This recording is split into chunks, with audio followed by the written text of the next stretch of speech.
February 18th, 2023, Charleston County Historic Preservation Commission meeting. This meeting has been noticed in compliance with the South Carolina Freedom of Information Act. This commission acts in review and recommending capacity for designations and removal of historic properties and districts. The commission also reviews proposed National Register of Historic Places nominations. The commission has final decision-making authority on certificates of historic appropriateness. My name is Tisha Smalls-Brown. I am the chair of the Historic Preservation Commission. To my left is Ms. Donna Gardner, our co-chair, Pat Jones, Ms. Anna Johnson, our newly appointed commissioner. She is a former county councilwoman, having served from 2010 through 2022, where she focused on historic preservation, improving roads and drainage, promoting economic development, preserving the sea islands, and improving recreational opportunities. As a county councilwoman, she served on many committees, including finance, planning, public works administration, policy rules, environmental management, Charleston Area Regional Transportation Authority, or CARTA, Library Rural Transportation Management Association, Tri-County Link, and Human Resources. She was also chair of the Housing Committee and was the impetus for the 2016 Historic Survey Update, the Journey to Equal Education Oral History Project, and the creation of the county's current Historic Preservation Ordinance.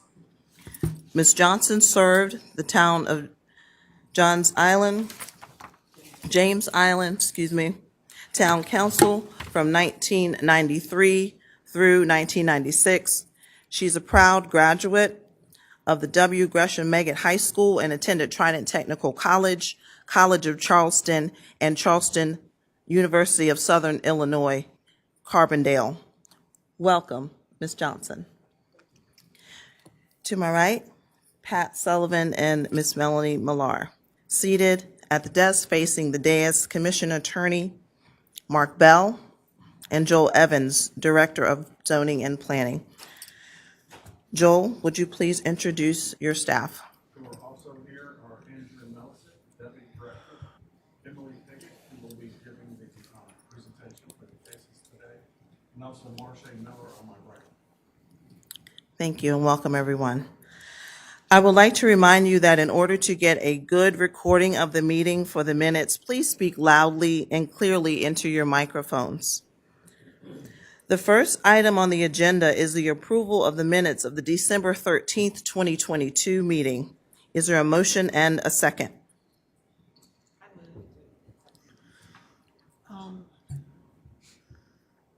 One of the residents of the 10 Mile contacted me after she read the minutes and said that there was no mention of the large oak tree in the 10 Mile community on, I think it's Seafood Lane. That was, nobody knows what happened to it, but it's gone. And one of the 10 Mile residents mentioned that last time, and she would like it included in the minutes. So Ms. Askew can tell you who that person was. We have staff looking into it. We do think it's mentioned in the minutes, so we'll look at it. I think, no, not her name. Oh, but I thought the issue was the tree being mentioned in the minutes. She wants to be on record. She wants to be on record as having The word person that said brought up something. the tree. the person who talked about the tree. Okay, all right. Maybe it's somebody else then. Marsha pulled it up this morning. Okay, staff is looking into that. Is there all those approve the motion, say aye. Can I guess we say I- aye with that, knowing that that's Is fine? there- Okay. Was there a second? Is there a second? Second. Is there a second? Second. All those approve, say aye. Aye. All those who disapprove, say nay. The ayes have it. Okay. Ms. Johnson abstains. She was not in attendance at that meeting. On a majority then. The next agenda item is HIST 11-22-00067, a request for a certificate of historic appropriateness. Emily? Thank you. As stated, this request is for a certificate of historic appropriateness for clearing and grubbing, both proposed and retroactive, and the installation of a gravel driveway on the following TMS numbers: 334-05-00-082, 083, 036, 081, 084, 079, 080, and 071, which are properties within the Beefield Community Historic District. The Beefield community was designated as a Charleston County Historic District in May of 2022. This is the location of the subject properties when looking at the county as a whole. Here's a map of the Beefield Community Historic District showing the location of the subject properties off of Arspern Road. So the Beefield community is located on the southeast side of James Island and is included within a larger African-American settlement community known as Grimble Farm. The area is a significant source of Civil War history. The subject properties are zoned S3 Special Management and are undeveloped. The future land use designation is Urban Suburban Cultural Community Protection. Surrounding properties to the north and south are also zoned S3 and contain either single-family dwelling units, manufactured housing units, or are undeveloped. The property to the west is within the city of Charleston, zoned PUD, and is undeveloped. Properties to the east are also within the city of Charleston, zoned RR1, and contain single-family dwelling units. Here is an aerial view of the subject properties, and also images, site photos of the subject properties and neighboring properties along Arspern Road. Here is the proposed site plan. So the applicant is seeking to address the clearing and grubbing that occurred without permits under a previous property owner. So per the applicant and staff inspection, no grand trees were removed. You can also see all of the existing grand trees on site on the site plan. And no grand tree removals are proposed at this time. In addition, the applicant would like to continue to clear and grub the rest of the property and address ongoing maintenance of the existing vegetation and underbrush while protecting those existing grand trees. They're also proposing a gravel driveway for access to the property. The applicant provided responses to all of the applicable approval criteria.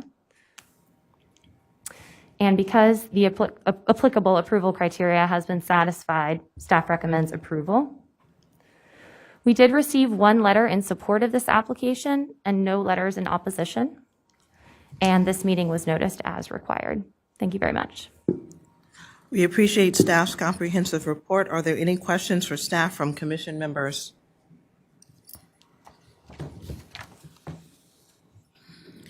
Just to be clear, their request is to... Could you turn your microphone on, please?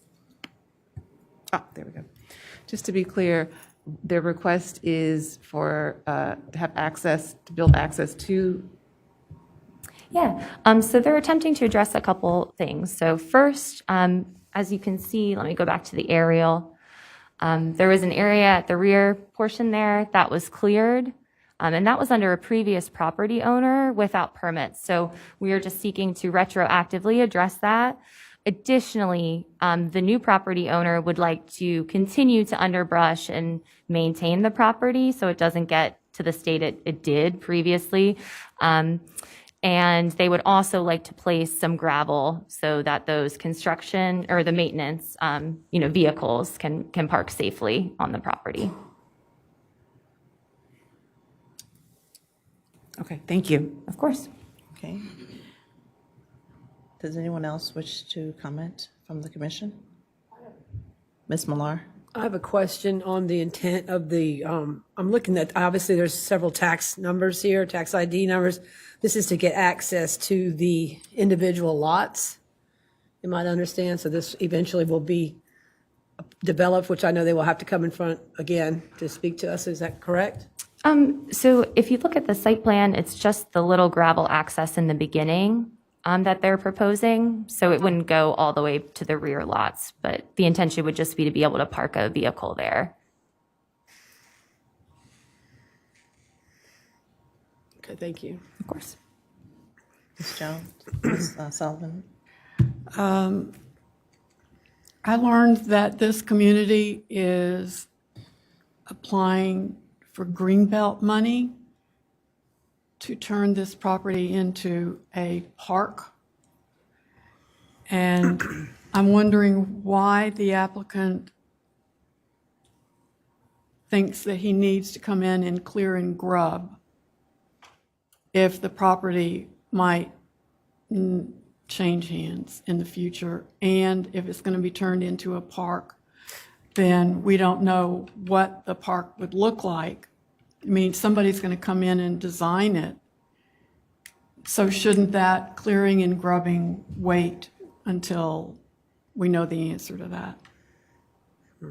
I think the representative for the applicant would be able to better address the long-term intentions for the property. I haven't heard. Well, they're present. I'm hoping Long-term they are. intentions is one thing, but knowing that they may not own the property if they get Greenbelt funds, it is something else. But I'm glad to hear from the applicant. I just don't see why we need to make a decision right now. Is there anyone present who wishes to speak in support of this request? Come forward, please. State your name and your address. My name is Ingrid Jansen. I work for the person who owns the property. The intentions right now are just to maintain. There's been a lot of overgrowth and a lot of damage to the property from overgrowth. The Greenbelt funds, I don't really know if that's a solid future plan. They're open to trying to preserve the land as is. They're not looking into developing anything right now, and they don't have any set plans for development at this time. But they do want to be able to go in and mow the lawns, maintain the property, basically. That's all they're wanting to gain access to. There's not a safe passage into that property right now without the gravel driveway due to mud, and they don't want it to overturn all of that. They just want to be able to go in and maintain the land and make sure that it's not overgrowing and it's not getting destroyed in the meantimes. So that's pretty much what they're trying to establish right now. I do want to clarify from a staff point of view. The clearing and grubbing was done prior to, right. And a permit is not necessary to go in and just mow the undergrowth. If they're not disturbing the soil, a permit's not required from us to use like a bush hog. So that's not what would be before you anyway. They're trying to get the gravel driveway though, because that does require a permit so they can properly and safely access the property so that they can bush hog the land that's there. But the clearing and grubbing that is done, that's already been done. That's toward the rear of the property. Clearing and, Toward the rear of the property and that aerial that Emily showed, can you bring the aerial back? yes. That was done previous to this current owner. The long lot. Well, and it's in the other part of the lot too. Not just the long one, but above that, some area has been cleared.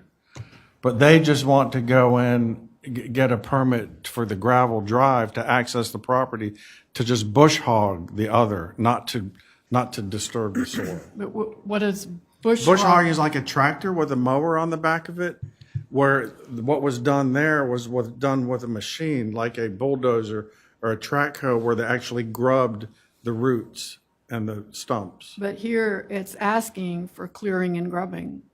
For that roadway. Retroactive, that's the retroactive part. That they're coming back and getting a retroactive permit for what was already been done by the previous owner. I hear you, but this says both proposed and retroactive. So I think what you're saying is retroactive. They're asking for permission in the future to go in Do they and clear want to and go in the grub. future and Yeah, and grub? Sally said that's how to write it. Okay, I got you. All right. I didn't realize that. Okay, I understand. Okay, so if this property might turn into a park, I do not understand why they need to come in and clear and grub. Okay. Okay, they get a gravel driveway so they could at least maintain the property in between. That's, I think, a bigger. Of course. Maintain in what way? That would be the bush hogging that would not require a zoning permit. And bush hogging, it's just like cutting the grass? Yes, and the bush hogs are designed to cut like 3-inch saplings and smaller. Yeah. But there's land like this all over the place, and it's not that it just goes naturally, and it doesn't need to be hogged or whatever the word is. I just, okay, I've made myself clear. I think it should be left alone. I have one question from you. You know, I understand the need for the driveway. I understand that. Yes. What type, I said, I know there's no ground oaks going to be destroyed. What type of trees will be cut down? Can you give us an idea on that? This time, I don't know of any that I have known of any meetings that we've had where there have been discussion of really cutting down trees. It's more so just trying to maintain overgrowth of, I mean, the grass overgrows. It's, close to wetlands. There's a lot of, anybody who lives on James Hill would know, it gets really, really bad out there, which can inevitably lead to a lot of, Okay. bugs, infestations, stuff like that. So they're just trying, from what I know, I don't know of any cutting down trees that they're really looking to do. They're just wanting a gravel driveway so they can go out there and maintain the grass and make sure that the property is at least maintained. Hold on a minute. Joel, I've got a question for you. Could we change the verbiage a little bit with the future part of, there was a concern that they could continue future and just now do as far as what they need to do now in order to have this driveway? Yeah, from previous conversations with the owner that I remember having, it was exactly what you had said was to, what the applicant's representative said, it was to access the property to maintain what's there. So grass is going to come back and grow in the areas where it's been cleared and grubbed, and there is undergrowth between the trees and the areas that were not cleared and grubbed. So to do those things, to do the maintaining of cutting the grass and cutting the brush does not require a permit from planning and that. zoning. Okay. Yeah. Yeah. My concern is just, what they would like to continue to do in the future. With the clearing and grub, with the removing of the trees, or Just a continuation of more gravel road or another. that would have to come back. Okay, to- that's right. pretty much what That I would needed. have to come Okay, back that's- here. that's They- my They don't question. have a safe way to access their property to maintain Understand. it, and that's what the applicant told staff, Okay. and that's what we asked him to apply for. Right. So do we know are there any grand trees on the property? And if so, do they have to come before us again to get? Absolutely. And there are grand trees on the property, and this request is not to remove any of those, which is why the bush hogging and maintaining the property with undergrowth vegetation does not require a permit, because it's not the type of machinery that disturbs the grand tree root systems. Okay, Okay. thank you. Ma'am. Okay, Ms. Johnson would like to make a comment Hey, Ms. Johnson. over here.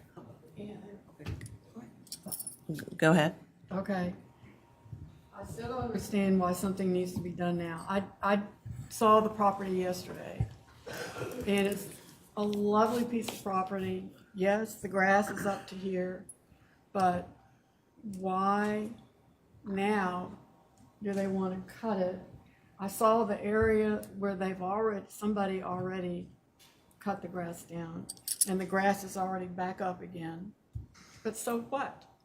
what's wrong with the grass growing? I mean, that's, I just don't think, Ms. Sullivan, that we can dictate to a property owner whether or not they can cut their grass or whether or not we should allow them to cut their grass. Their main request is to have the driveway apron so that they can access their property to maintain it and cut the grass. In my opinion, I don't think that it would be a good place for the Historic Preservation Commission to tell someone that you shouldn't be cutting your grass. Right. Mr. Evans, Yeah. they're not saying that. They're Okay. asking to clear and that- grub. Right. That part of it is different, and that can be clarified. But I was just going by your comment when you said, "What is wrong with the grass being tall?" I thought that's what you said. I did say that. Okay. I did say that. And that's a different issue. Okay, so right now That they does can not go require approval from the county in any Well, they way. can go cut the grass right now. They can go cut the grass right now, but their biggest concern is that they don't have good, safe access to get to the property. That's that gravel apron. There's a ditch in front of the property. Yes. I can't hear you. It's like an easement. Oh, okay. Sally? Oh, yeah, go ahead. Yep. Sally on our staff dealt with the site plan and the application as well. So I've been out to the property a couple of times, and it is not grass right now. They brought in some fill at the front of the property, and that needs to be satisfied as part of this application. The idea is that they would clear an underbrush so that there will be grass that they can mow in the future. So it's not quite, I think there was a little misinformation or misunderstanding. So that's, my understanding of the application and the need for it. Can you clarify to Ms. Sullivan and the rest of the commission, Sally, are they requesting to clear and grub additionally? The rest of the property.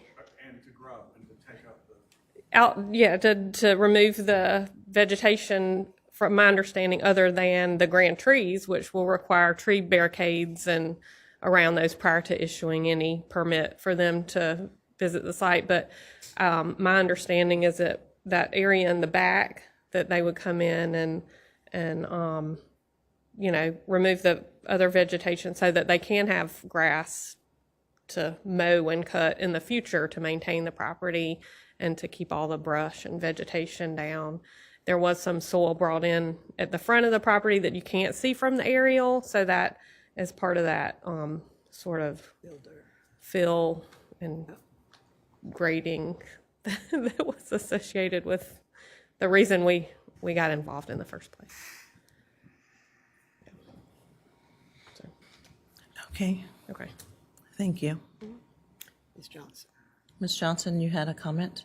Oh, yes. No, Madam Chair, and at this time, since there's not a motion, unless there's a question to the staff, then there shouldn't be any comments or discussion prior to us having a motion on the floor. Is there anyone present who wishes to speak in opposition to this request? Good afternoon. I'm George Richardson. I reside at 1804 Battery Island Drive. I am the president of the Battery Island Drive Neighborhood Association / the Beefield community, which includes Osborne Road. I want to clear up some things, that point that Ms. Sullivan made. You just can't go in there with a bush hog and think you're going to do that, because, see, prior to getting approval, they came in with heavy equipment, bulldozers, and they did knock down trees and they piled it up and they started burns illegally. Did you say Burns? Right, they had already started piling up the trees that they pushed down. They had several different sites on the property where they then pile up, and they actually was burning. And it actually was becoming a nuisance to the community because the smoke was going in everybody's home and they were complaining. And this all was an act of an illegal, no permit to even do so. And that was done so under the former owner, Zach Bennett, who's a local real estate and construction person here in Charleston. Matter of fact, his office is on James Island. Zach then got Mr. Matt Palmer involved, who he sold the property to. And matter of fact, I had both of them at our community meeting this past Monday night. Matt made his way here from Atlanta just to be a part of that meeting. And yes, we are in conversation about Greenbelt ownership, and it's pretty good going because Mr. Palmer is very much open and he's willing to negotiate selling the property under the Greenbelt program. That came out in our meeting on Monday night as well. In other words, he's not sold on trying to develop, because he already know what the people in the community wishes to see. And so we will be negotiating, and he understands that it's not going to make this first round of allocation because the first round of allocation for Greenbelt funding comes to a close in about 2 weeks. And the next round is in June, and he's quite well aware of that and definitely is on board with wanting to negotiate and have that happen because he knows that he's not going to be able to do anything himself between now and June anyway. As a matter of fact, he brought it to my attention and asked me did I get some more information about the Greenbelt program. And I did speak to Eric Davis, and he emailed me the information that we as a community needs. And yeah, will be what we're going to be working on. We're going to be working on the Greenbelt possibility of owning that property, turn it into a green space in the park.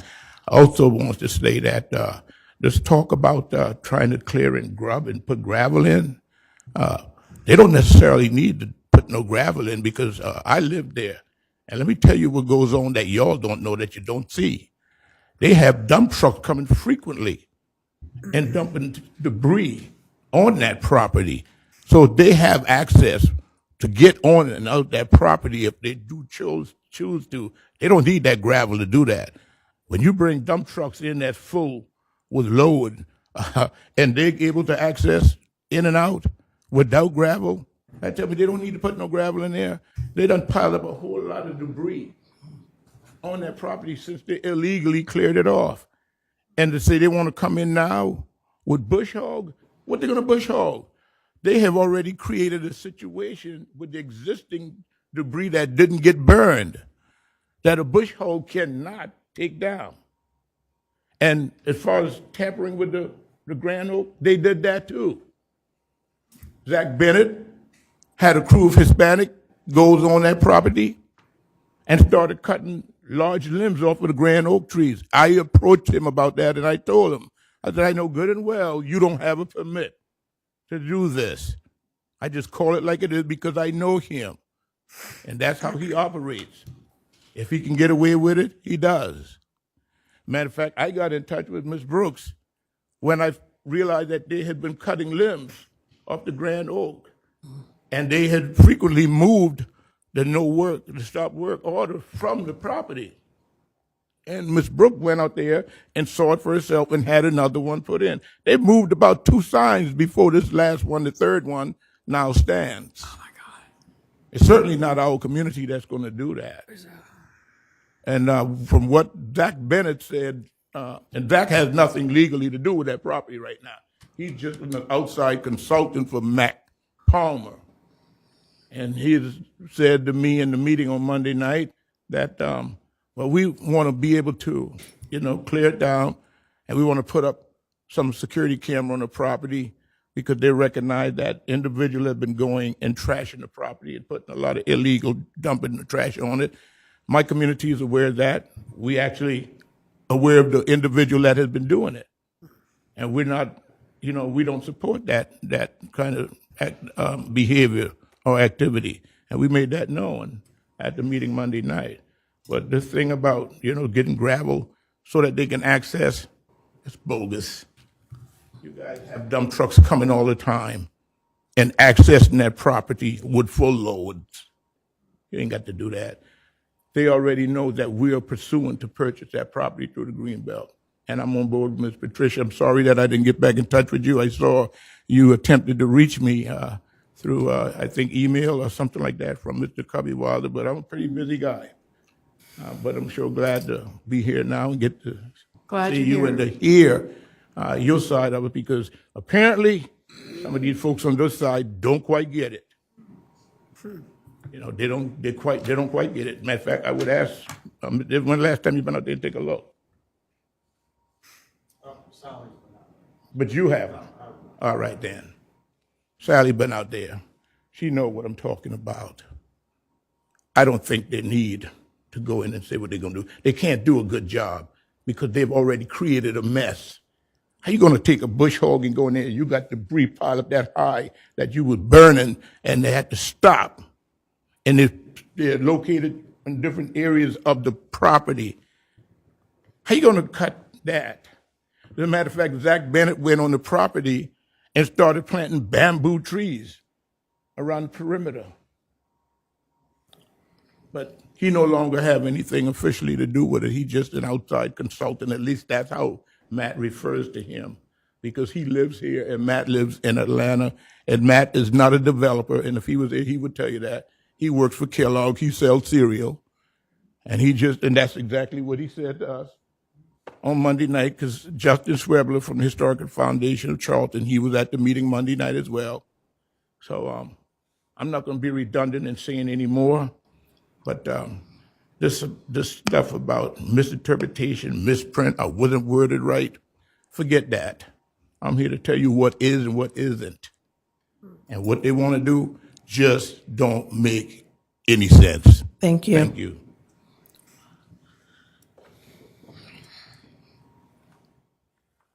Good evening. I'm Justin Schwebler with the Historic Charleston Foundation. Again, I was with Mr. Richardson at the Beefield community meeting on Monday. It sounds like the community is mostly in support of this site being accessed to clear the illegal dumping that was taking place and to rectify the issues with the illegal grubbing that was taking place. So they would at least like the stop work order to be lifted in order to help rectify that illegal dumping that was taking place, and the community just wants the property to be maintained, especially with the sites that are along the south side. But with regard to allowing any future development, I think George has covered that pretty well. Thank you. Thank you. Okay, we've had discussion, but according to the agenda, before discussion, is there a motion and a second from the commission? Ms. Johnson had a comment. But I was understood that we were not to. I was told we, If there's a question written for staff members, you're allowed to ask a question. However, we do need a motion and a second prior to entering the discussion to just general comments. I'm just saying Ms. Johnson had her hand up before. So I don't know if she still wants to make a comment. we'll get a motion and a second before that. Well, I can ask my question under the motion.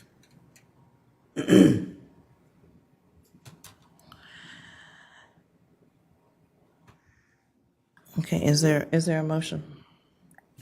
I make a motion to deny the request. Ms. Sullivan made a motion to deny the request. Is there a second? I have a question for staff. Do we have to finish with the motion? Have there been any fines imposed that we know of? No fines. We posted a stop work order.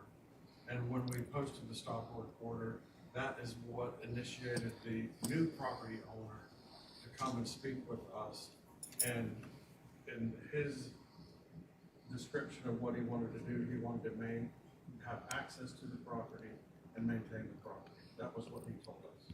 Is this the first time that you had to go and put a sign up that said a stop work order? Was there more than one time that this had to happen? Yeah, there were several times that it sounds like we had to put a stop. Okay, that's a problem. And he does, in meeting with the applicant, I do recall him saying there were other people going on and dumping, as Mr. Richardson had said, I think, that I think part of the reason for having that formal access was that he told us in the meeting he wanted to put some sort of chain or gate up so that it would prevent people from accessing the property other than him. That's what he told us. I understand. I just think there's a lot more going on than just people dumping trash out there. It sounds to me like there's some burning, there's some cutting, and that's very concerning. I second the motion. There's a no. You second the motion to Yes. deny? Yes. Okay, is there any discussion now from commission members? Ms. Johnson? Yes, I just want to be clear from our staff here. There is no legal access to the property right now. As far as I know, there's not access that has been approved through an encroachment permit off of Arsburn Road. It sounds like somebody has gone in and filled and done some filling there, and they're accessing, but this would require, if they're gonna put gravel out into the right of way and create an apron, that would require an encroachment permit from Arsburn Road, which I believe is a county. Okay, so the main thing is the access and not trying to get a permit to do the underbrushing or clearing and grubbing. Is that right? It sounds like in the application, they do want the request to do further clearing and grubbing, but that can be up to the Historic Preservation Commission. I'm just, as a staff member, I'm concerned about preventing someone from putting gravel in and getting an encroachment permit just to have legal access to their property.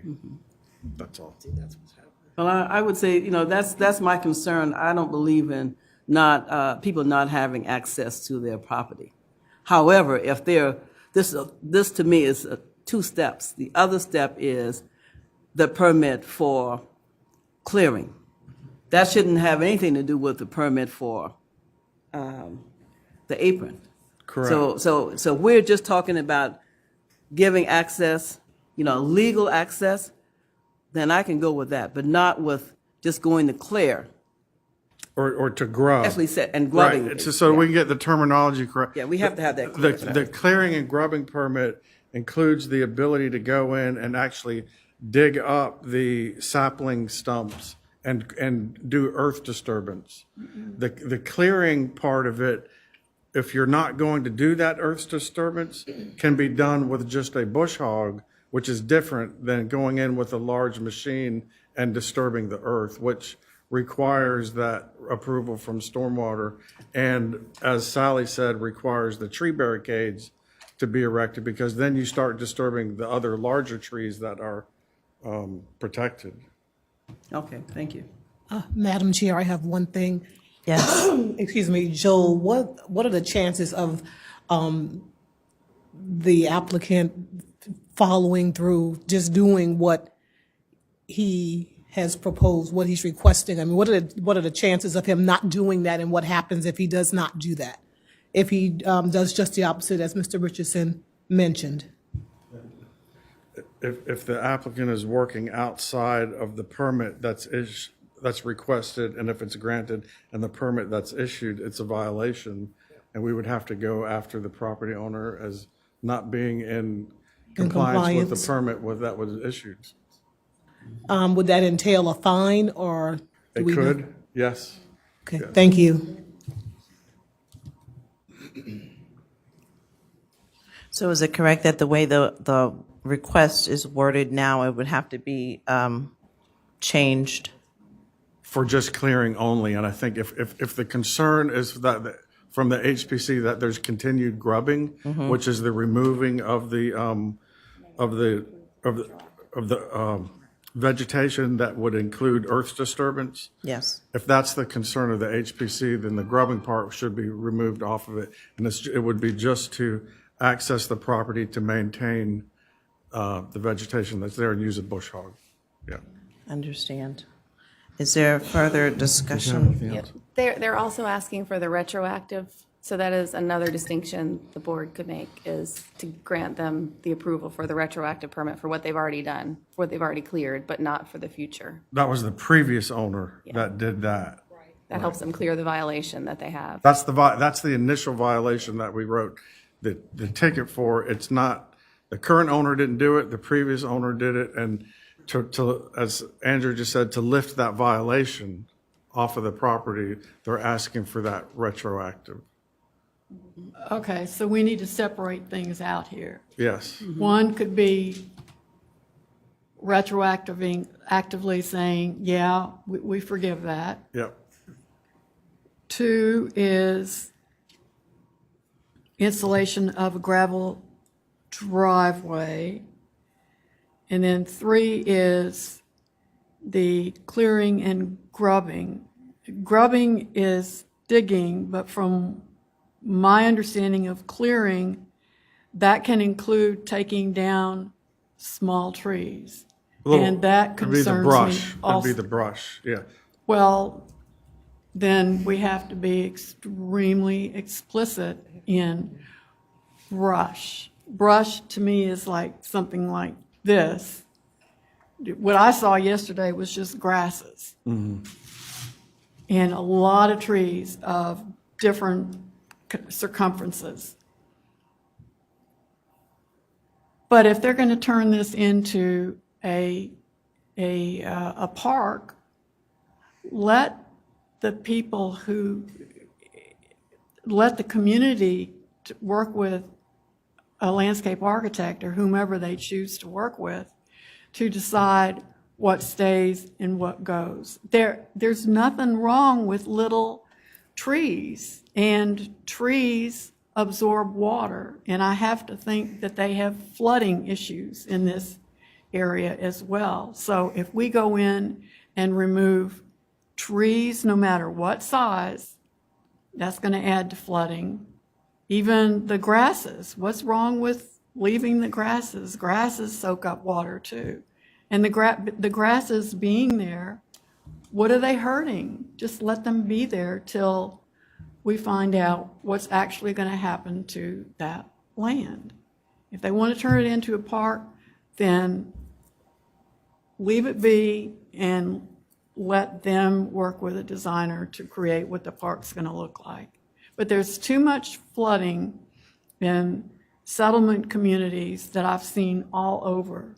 And if they go in and start clearing what soaks up the water, then I have an issue with that. And there are houses right nearby, because I drove down that road, and it's possible it could add to, they could get flooded. Thank you. Is there any further discussion? What is the motion? Clarify that, please.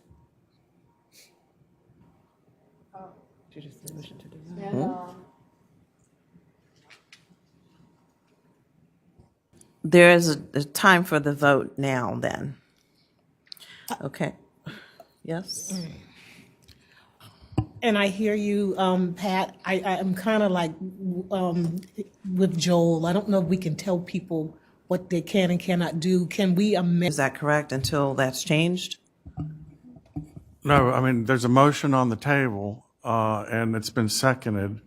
So if the motion, you can ask for a call for the motion and either approve or deny, or if someone wants to suggest an amendment to the motion, the people that made the motion, the first and the second, need to agree to that amendment. If they don't, then you need to make the call for the vote. Can I ask a question? Okay. Is that okay? Before we do that, I just wanted to understand with some of the verbiage. When you talk about clearing, does that also mean burning as well as, actually disturbing? Oh, burning clearly would disturb the soil, but is that part of what we would mean by clearing? The burning is not allow someone to go on the property and clear it, and consistent with what our ordinance says, it is like mowing. It's like a tractor with a big mower on the back of it. And that's allowed in strict. You would not be seeing this request if it was just a clearing request. Okay. And even now that it's in a historic district, you still would not be seeing. It's the fact they said clearing and grubbing. That's the earth disturbance part that requires a zoning permit from the county, which is why you see it before you. That part of it.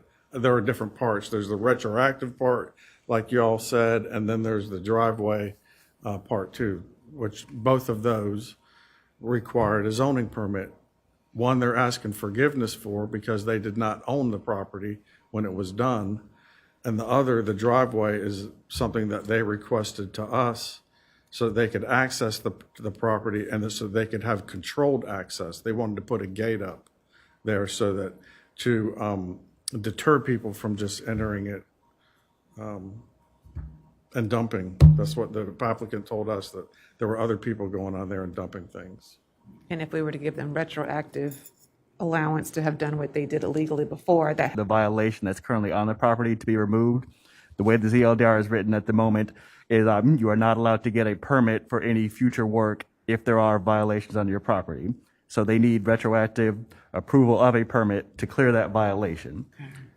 Once you approve that retroactive permit, should you choose to, then they will be able to ask staff to issue a new permit for whatever new work. I still think that these three items. Yes, it's on. Okay, I'm sorry. How about now? Great. I do believe people should have access to their property. And this should be a separate thing from us trying to deal with clearing and the retroactiveness of the activities, before this. I cannot support killing the whole thing because people should have access to their property. So, Ms. Sullivan, if it was some way that you could separate this, that would be great, or we'll just have to come up with another motion for me. Excuse me a minute, Pat. I made the motion, seconded the motion, and upon listening a little bit more, I agree with access. Okay, I agree as a property owner myself. I agree to access. Everybody should have access to their property. My question falls on this forgiveness situation, because can we be assured that this was all done by the previous owner? Where's that line? Forgiveness is that part. I've got a problem with that part, because I think a lot of stuff was done, like Mr. Richardson said, that was not on the up and up. Okay, and I'm not sure it was all done by the previous owner either. So that being said, I would like to amend and allow the access to this property on the premise that they are going to protect these grand oaks, and that these people do have the right to, have a gravel road. I hope that that's no other destruction will occur. And, after that, if they're going to develop this, which I believe is their intent, I hope that Mr. Richardson's group does get the Greenbelt monies before June, because there's no guarantee that they're not going to sell this property before June. But I believe we should amend this and allow them to have access to their property with nothing else attached to that. Ms. Sullivan? Okay. They can have access to their property right now. They can drive down that road that has the larger properties on the right and the smaller ones, the ones with all the trees on it. If they put up a gate or some kind of barrier, then that negatively affects the neighbors who live at the end of the road. So how do we treat that? I don't have an issue. Well, no. So as a commission, can we call for the vote for the access portion of that request and defer the motion for the other part about grubbing and all of that? Because there's so many different issues, it seems, with this request. And Madam Chair, unfortunately, the motion on the floor is to deny everything. Deny. And I have not heard that the motion maker is willing to amend that motion. If there is a call for the question, it would be, I did not hear that there's a call for the question on the table, so we are now voting on a denial. Yes. Okay, it's time for the vote. Those who approve the motion say aye. Those who disapprove say nay. nay. Nay. Aye. Confused. We still have a comment that hasn't been. Okay. I'm excuse me, I'm confused. Can you read the motion again? Forgive me, Madam Jones, the motion on the floor is to deny, and that is to deny and everything. The motion is to deny the entire request. Yes, ma'am. As the person that seconded the motion to deny everything, if I am willing to amend it as the second, can I amend it to, she has to be the person. To get the first to agree, right? All right, the first has to agree. That's, okay, understand. So right now we're voting to. Voting now. We're voting now. And you're voting to deny the request in its totality. Yes. Would they be, is this out of order? I know we've already passed the question and discussion part, but I do have a question. Is it out of order for me to pose it? Do you have a procedural question, ma'am? I guess. My question is, if we deny this, will they have an opportunity to resubmit? At the moment, then if there's a denial of this motion, then someone on the commission can make a new motion, which will then be voted on. And then from there, you can direct any other questions as far as coming back to it at a later date to planning staff. Okay, thank It's you. not necessarily a one and done. A new motion can be made. Okay, that's, Okay, thank you for that. all right. Okay, so we, What's the, I didn't hear the vote. Did she vote? No, I didn't vote because I'm still trying to. So the motion on the floor is, To deny. deny the request. so all in favor, those who approve for the motion to be denied, say aye. aye. Those who disapprove for the motion to be denied, say no. Nope. No. Can we do the roll call? So I can get it clear. No. Okay, Chair Smalls Brown, Yes. Commissioner Gardner, Here. No. Yes, you said here or yes? Oh, I'm sorry. Since she was taking roll call. I do not agree with the motion to deny. Commissioner Johnson, No. Commissioner Jones, Yes. Commissioner Millar, Yes. Commissioner Sullivan, Yes. and then the ayes have it.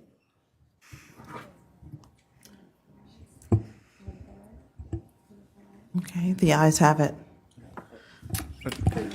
You need 5 ayes to, or 5 in the affirmative to a supermajority to have the motion pass. For the quorum today. For the quorum today, we need, You need a majority of the members, complete all the members. So you need 5 folks. So even though it was 4-3 or 4-2, it didn't pass. So denial failed. Right. Okay. The motion to deny did not pass. I'd like to make a This one, motion. I'm sorry. I The just motion reread failed. this. Hang on one second. I was reading the other, and this is for the CHA. I'm sorry about that. My screen had flipped on me. Let me just get back to where it is. It may actually be okay. Sorry about that. I accidentally scrolled up to the other section. A majority for CHA, a majority of the members present and voting shall be required. So, yep, it passed. Sorry about that. My screen had flipped up on me.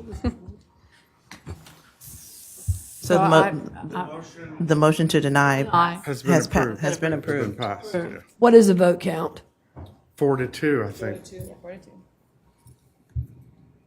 Oh, I didn't hear, okay. Okay. Is that it for that? That's it. So just for clarity, the motion passed. The motion passed, and the motion was to deny the application in its totality. And how many did we need for a quorum again? So for 5, you need a quorum. For a CHA, you need a majority of the quorum. And in this case, you have 6, so you have a quorum. Right. And the vote was 4-2, so you had a majority. Thank you. The next agenda item is HIST 11-22-00068, a request for a certificate of historic appropriateness. Emily, please discuss. Thank you. This request is for a certificate of historic appropriateness for the construction of a single-family dwelling unit on TMS 614-00-00611, 1010 Theodore Road, which is a property within the 10 Mile Community Historic District. The 10 Mile community was designated as a Charleston County Historic District in June of 2022. Here's the location of the subject parcel when looking at the county as a whole. Here is a map of the 10 Mile Community Historic District showing the location of the subject parcel along Theodore Road. The subject property is zoned R4, which is low-density residential and is undeveloped. The future land use designation is urban, suburban, cultural community protection. Surrounding properties to the north, south, and west are zoned R4 and contain either single-family dwelling units or are undeveloped. The property to the east is zoned PD80, seaweed preserved, and is also undeveloped. PD80 seaweed preserve allows for single-family dwelling units, guest cottages, a private stable facility, crop production, timber operations, and resource extraction. Here's an aerial view of the subject property. The 10-mile community was recognized in the 2016 Charleston County Cultural Resources Survey update as a remnant freedmen community having significant social and settlement patterns. Here are images of the subject property and surrounding properties on Theodore Road. Here is the proposed site plan showing the existing 0.3 acre lot with the proposed 2,885 square foot single family dwelling unit, as well as access and the septic field. The proposed total lot coverage is 26% of the lot, which is in compliance with the zoning and land development regulations. This slide shows the proposed elevations for the single-family dwelling unit. The applicant has chosen a craftsman style for the proposed two-story structure, which would include a front-facing covered porch, two-car garage, and rear screened-in porch, as well as a combination of board and batten siding and hardy plank and composite roof shingles. The applicant has provided responses to all of the applicable approval criteria. And because of that, staff recommends approval. This meeting was noticed as required. Thank you very much. Thank you. Is there anyone present who wishes to speak in support of this request?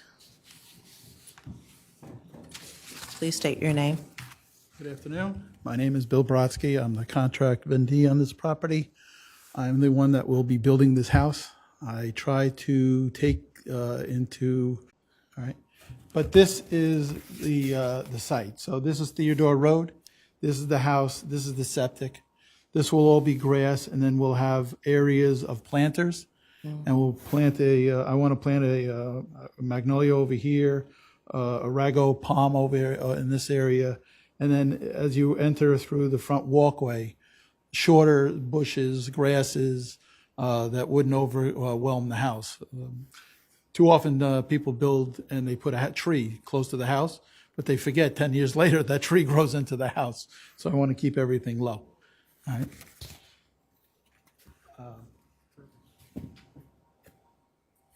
This is the roof that we'll be doing. Not this roof.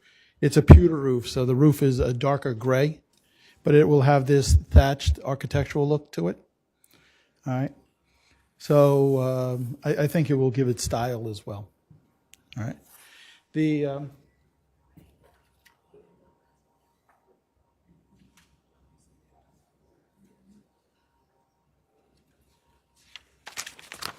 This is the garage doors. I can hand this to everybody if you can't see it from here. But the garage doors are in compliance with pretty much what you see there. All right. And they'll have like a carriage look to it with the hardware on the front and everything, giving it a little bit of style as well. I don't think I can think of anything else that I can say. Thank you. Is there anyone, hold on, I have a question of the applicant. okay. Go ahead. I'm just questioning on the other homes that are on Theodore Road. I'm looking at some of the different photos. They look like they're new construction homes. Is that correct? Some of them, there are some. There are two being constructed right now. I think they maybe made their application prior to the board's establishment. Mm-hmm. So this company called Hunter Quinn going toward 17 more are building two, but they haven't completed them yet. Okay. There are others down the road that were probably built 2 to 3 years ago. There's no architectural style to them at all. They're pretty much rectangular boxes, and they're meant for what they're meant for, rentals. Okay. That's not what I'm looking to do. I'm looking to give more In case in the future I ever decide, because there are more properties for sale over there, I would like to see Theodore given a boost instead of looking like the houses down the road from American Homes. Thank you. Thank you. Thank you. Is there anyone who wishes to speak in opposition to this request?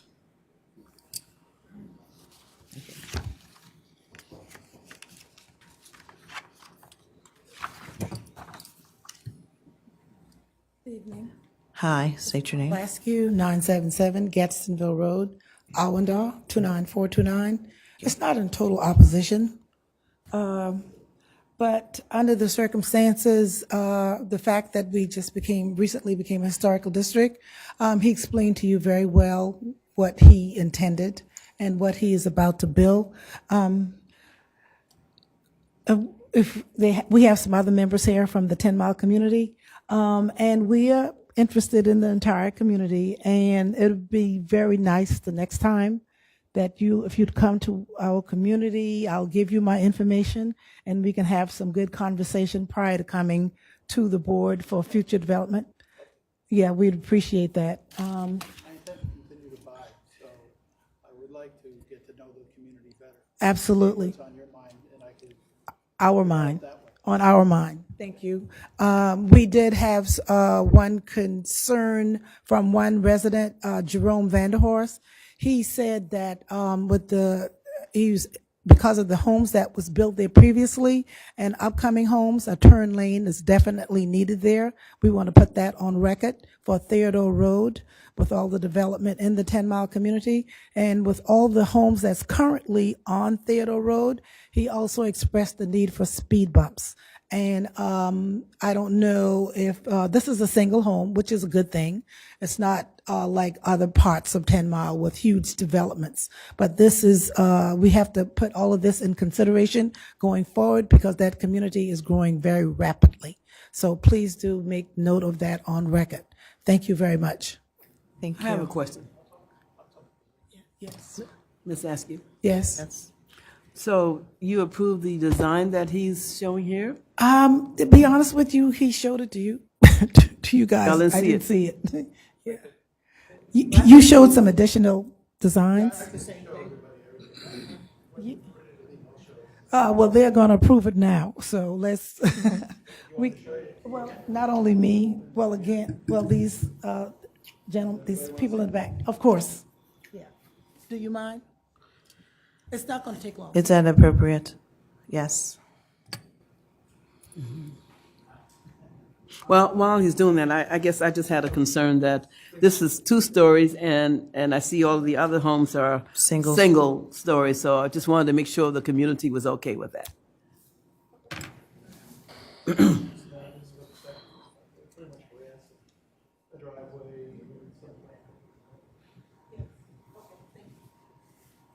Thank you for allowing us to do that. It would give credence to the other persons in the community. So going forward, we'll have a better understanding of exactly what's going on in the entire historical district. I really do appreciate that. Thank you. And you all don't have any limitations on size, height, or anything like that in your community? We will be working with staff to do come that. up with Okay. some more additional information Okay. as we move forward, because as I said, it's a rapidly growing area. And this is just a lot going on. I appreciate everyone here. Thank you so much. The fact that this is just a single family home, it gives us a little bit more comfort, size from 41 or 30 going up in the other area of the 10 Mile. Thank you. And you know the reference you made to the road now, we won't be able to do that. Absolutely. Right. Okay. Yeah, we just figure that the developers are good friends with the state, so maybe they can get with the state and help us get these turn lanes going like they're Speed humps supposed and to. stuff like Thank that you. in it. Okay, thank you. Before discussion, is there a motion and a second from the commission? Move for approval of the request. Is there a motion and a second? I just made a motion. Second?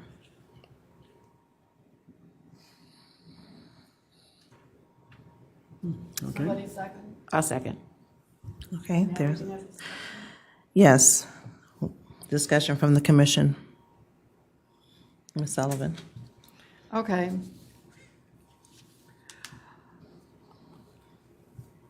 I would have moved to deny, and there are several reasons. One is, even though that's an attractive house, it doesn't relate at all to any of the current houses in 10 Mile. The houses on either side of this lot are a mirror image of what he wants to build in the middle. They were built prior to 10 Mile becoming under our purview. So I think it's wrong to say this is fine because next thing you know, or next thing we know, other developers are going to come in with the same style and say, you approved this one, why can't we have the same style here and here and here and here? And the reason I took some photographs the other day, and they're just of typical houses in the 10 Mile area right now.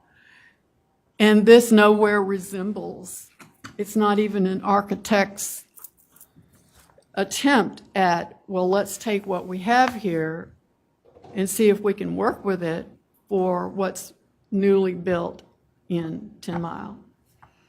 So I don't agree with this architecture at all.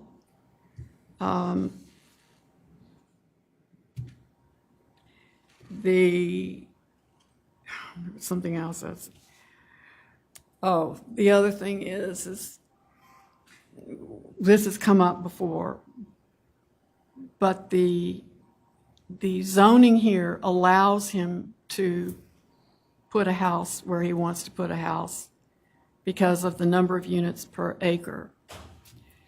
However, this is not the way 10 Mile historically was laid out.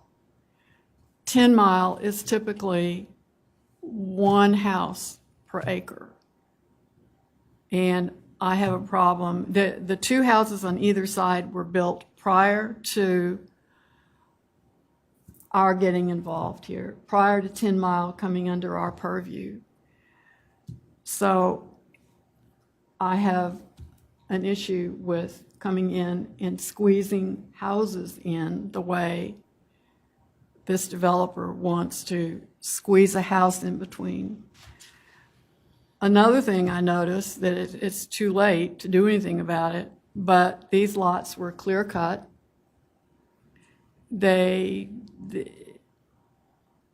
they don't have flooding already, they're going to have flooding because there are no trees to protect from flooding.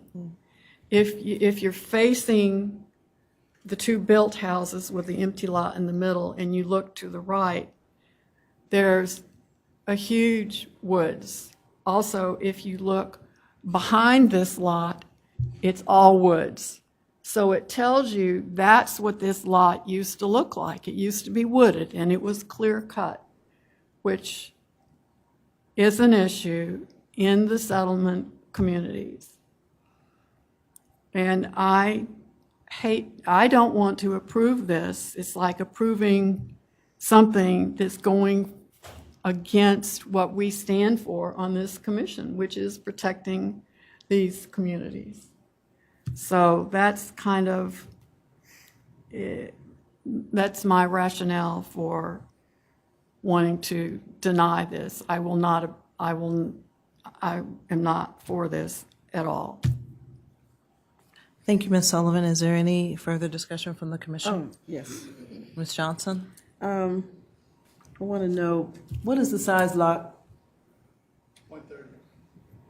About a third of an acre. A third of an acre. So you plan 3 houses on this? No, only one. You only have one, you only own one piece of? One piece, one lot, one house. But the others, there are 2 others that's vacant nearby?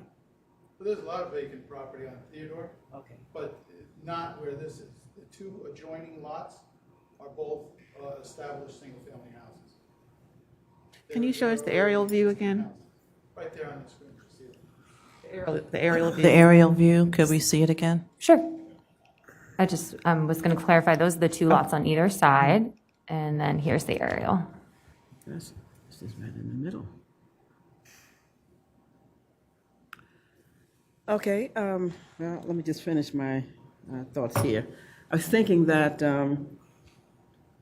Ms. Sullivan has made a good point about trying to keep the architect in reference to what is already there. But when I heard the community didn't have any problems with that, that's what I wanted to know, how they felt about this. We don't want to change the community. And so I was just wondering, did they feel like we would be changing with allowing what this gentleman is trying to put here? And what you showed looks like these right here to me. I try to keep it in what's around me, right, without making the type of houses that have already been built on Theodore. There's about 8 of them, which have no style.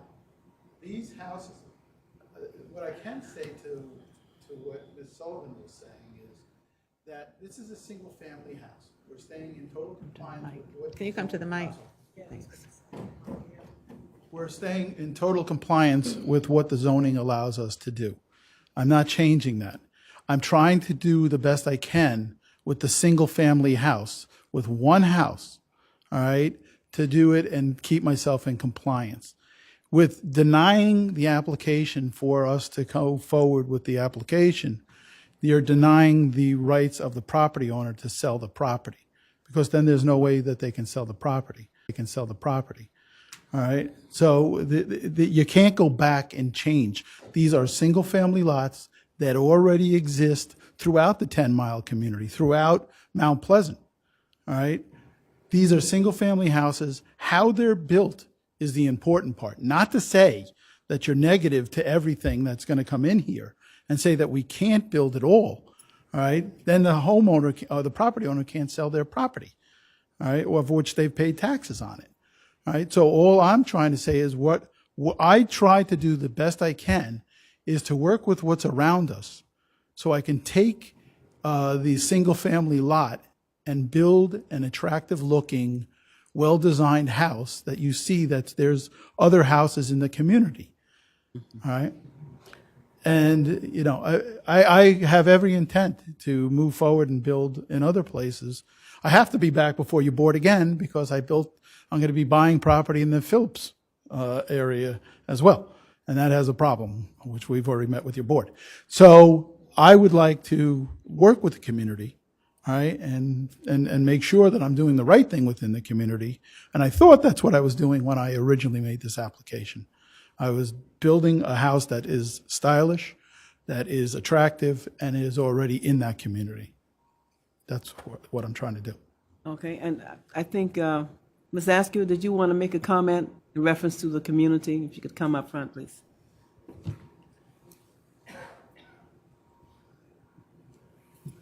Good evening again.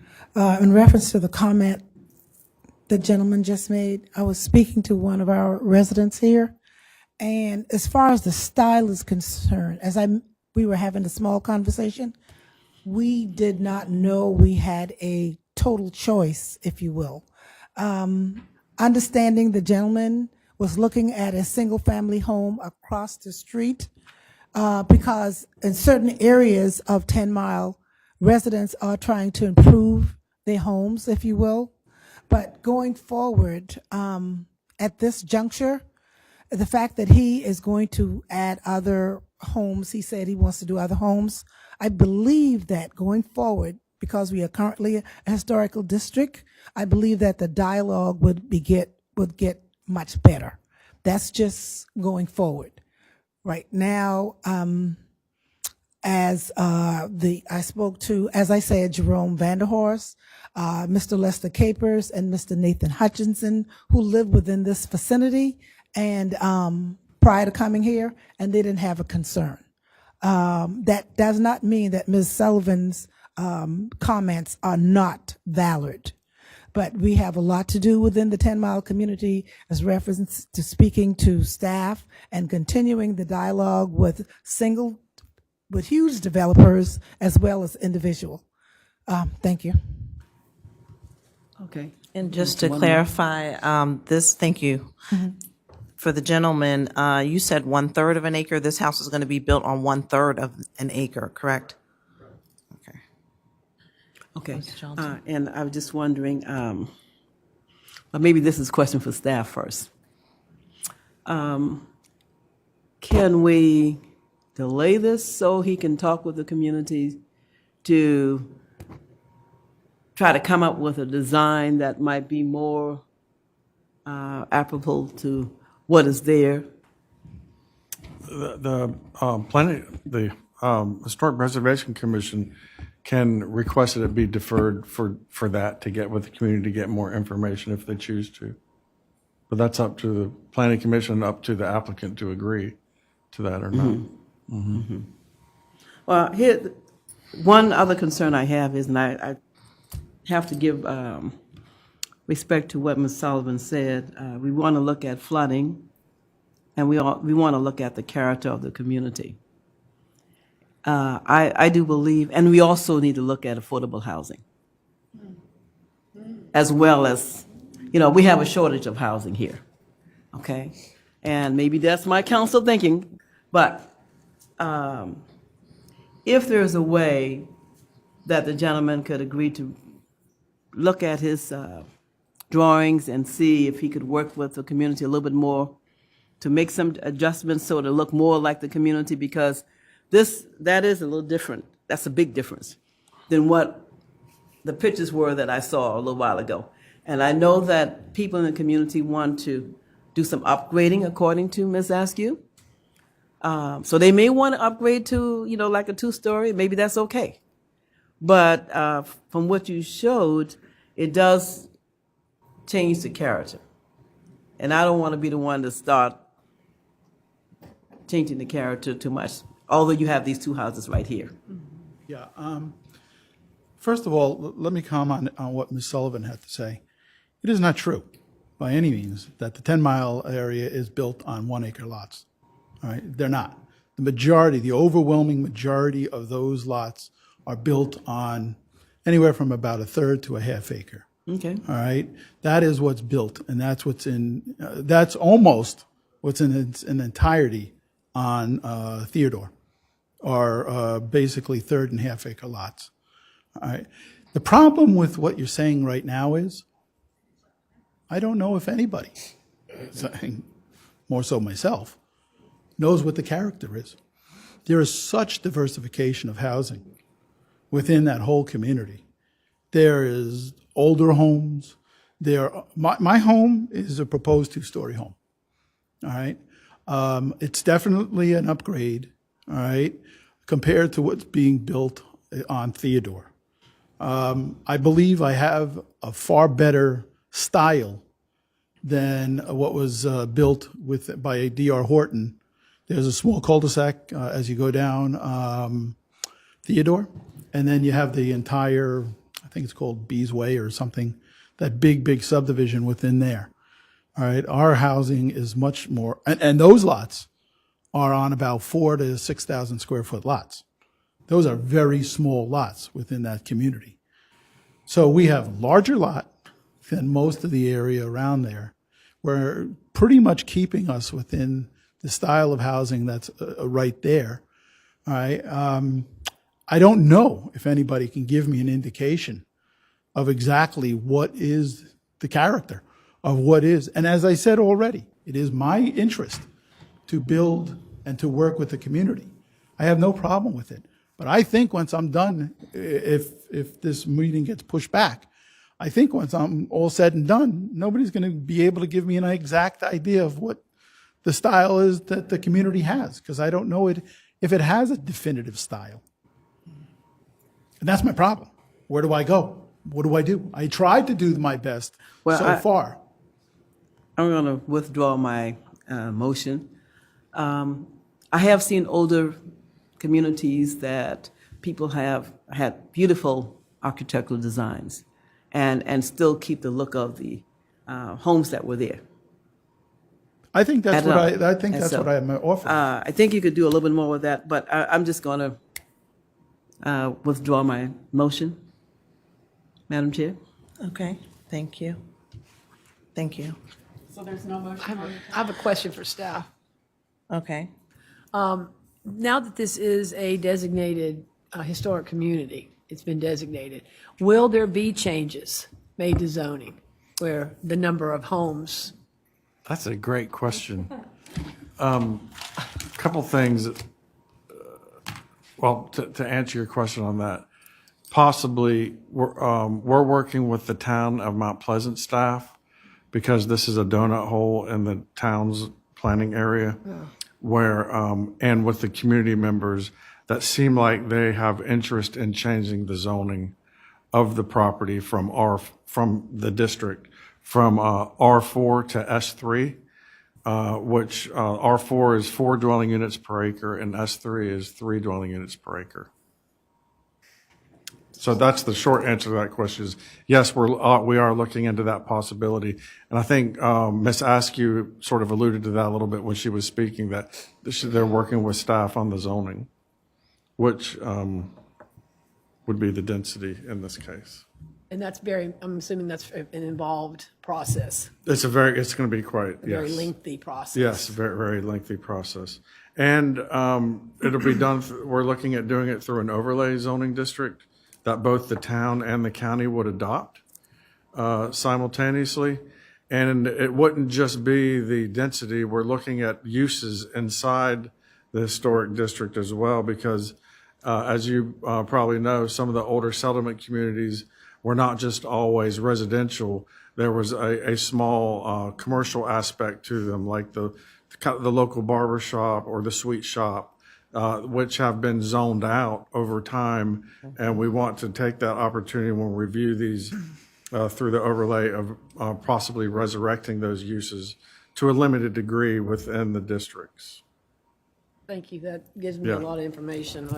Yeah. I was hoping there would be some change. Yeah, but that would be a separate process. But as of today, no, we have existing lots of record vacant, like this one, in the settlement community, in the historic districts that we have. And they're allowed by right, by zoning, to do certain things on them. So we'll talk about that some more in a couple future meetings. We want to plan a training session for the Historic Preservation Commission to try to, because I can see from a staff's point of view that, in my opinion, that I can see the Historic Preservation Commission kind of struggling to understand what their parameters are, because we have zoning, right? And then we have the Historic Preservation Commission.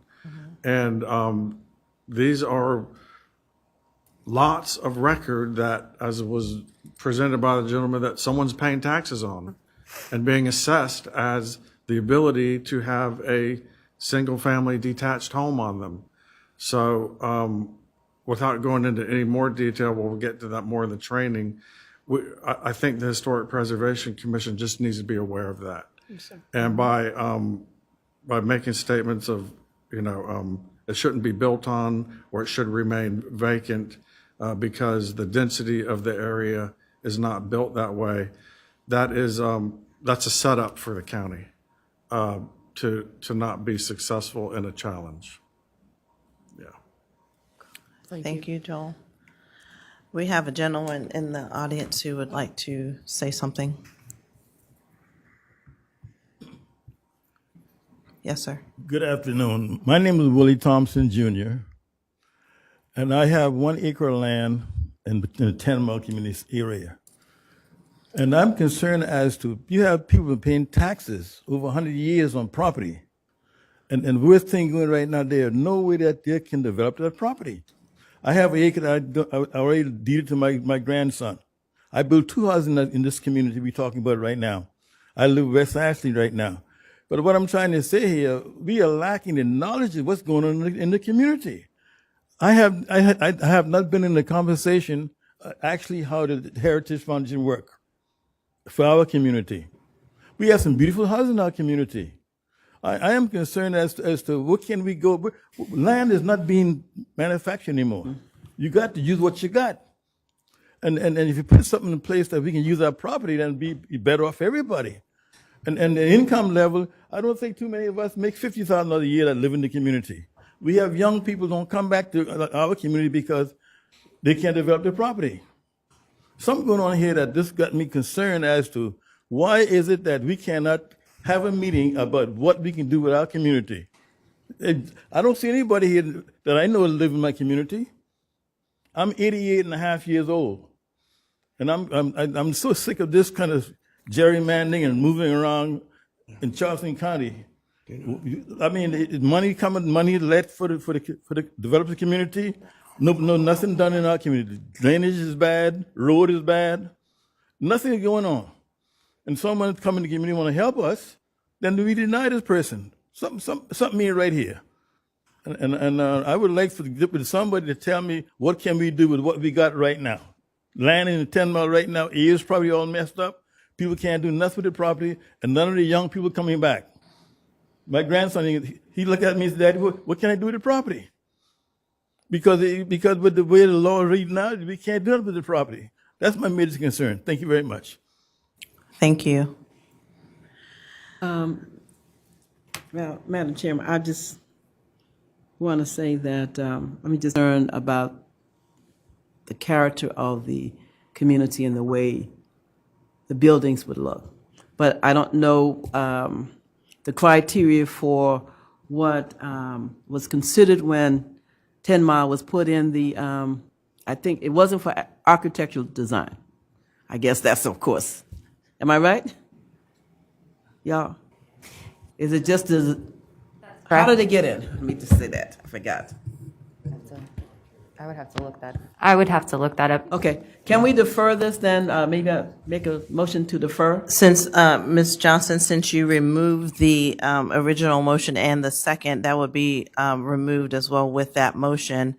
Can we, as a commission, Yes, and then it seems like Ms. Johnson is making a motion to defer. to defer it? So then that request will require that in a second. To the next meeting? Give us a chance to check this over some more. Comment before we do that. I think that, like you said, Mr. Evans said it all to me in that it overlaps what our roles are here. We're all concerned with historic preservation. That's why we're all here. And I understand this gentleman, he's complied with everything that is legal. He's done everything he's done is legal within his realm, this home, et cetera. I'm looking at two houses on either side that have been built that are not as, nice, in my opinion, as his. I understand that this is designated historic, and I get that, but he's within his realm of building this house. This is his right. Until something's in place that says otherwise, I'm conflicted. I think that he has every right in the world to build his home, and I'm very conflicted on that. Right now, until things change zoning-wise, how do we deny that? Excuse me.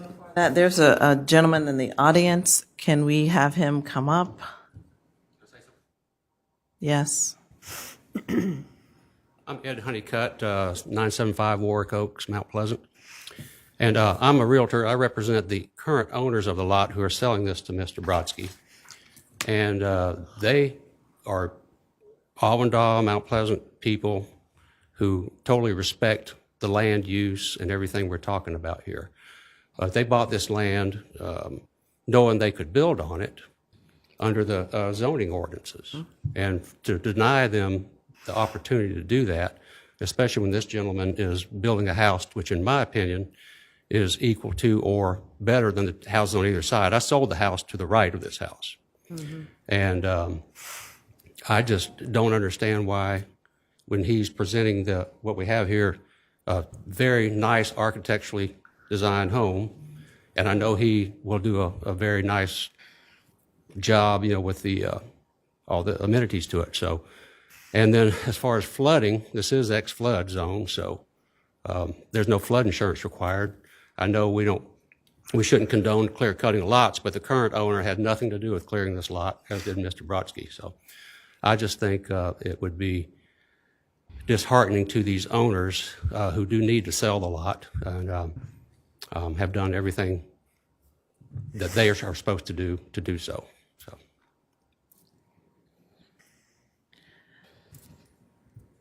Ms. Jones and then Ms. Sullivan. Madam Chair, thank you. I concur with Commissioner Millar. The developer has done everything by the book, and I'm uncomfortable with us telling people how, what the design should look like. And I think it's a very fine line of telling people, what they should build. Now, don't get me wrong, it should not be something so grotesque that it's out of character with the rest of the community, but at the same time, we're putting him in a very difficult position, because what do you do with a lot if you can't build the way that's pleasing to you? And so I am concerned about that. Thank you. Thank you. Ms. Sullivan? Okay, Joel, did you have something? No, I was telling the applicant to hold on. He wants to talk. Okay, can he come forward now? well, I don't know how much the applicant,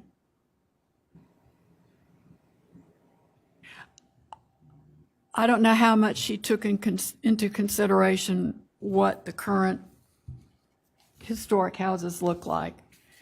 But I already passed this down among the commission members because I took photographs of other older houses in the area, and they look like this. They don't look like what you designed. I get that you're trying to design a very attractive house, but I think our commission also has a responsibility to protect the character of these communities. And builders are coming in right and left and putting up houses that have nothing to do with the character of what's already there. And I don't think that's the right thing to do. Also, if you look at the sizes of these houses, they're not the size of this house. And you have to keep taxes into consideration. The taxes that people pay are based on the value of the houses where they live. So if you I don't know how much you're planning on selling this house for.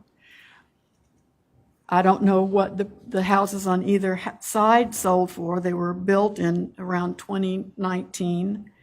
And according to the deed information that I found on the Charleston County website, they're valued at about $680,000. So, your house will be valued more than that. So do the 10-mile residents want to have that expensive of a house in their community, knowing that they're going to be taxed based on the value of the new housing that goes in, as opposed to the housing that's already there? Thank you, Ms. Sullivan. First of all, I've been building for a long time, close to 40 years. What you have said is not factually right at all. All right? That is not Which part is not factually? A lot of it. All right? Well, I'll address it. Please I will be address specific. It. All right? I will. Okay. All right? First of all, that's not how taxes work. Taxes work on an individual house. They don't spread to the other houses and increase their taxes. Budgets increase taxes. All right? Not the value of land all around it. That's not how it works. All right? Secondly, this is not a flood zone. You've made mention a couple of times that this is a flood zone. It's not a flood zone.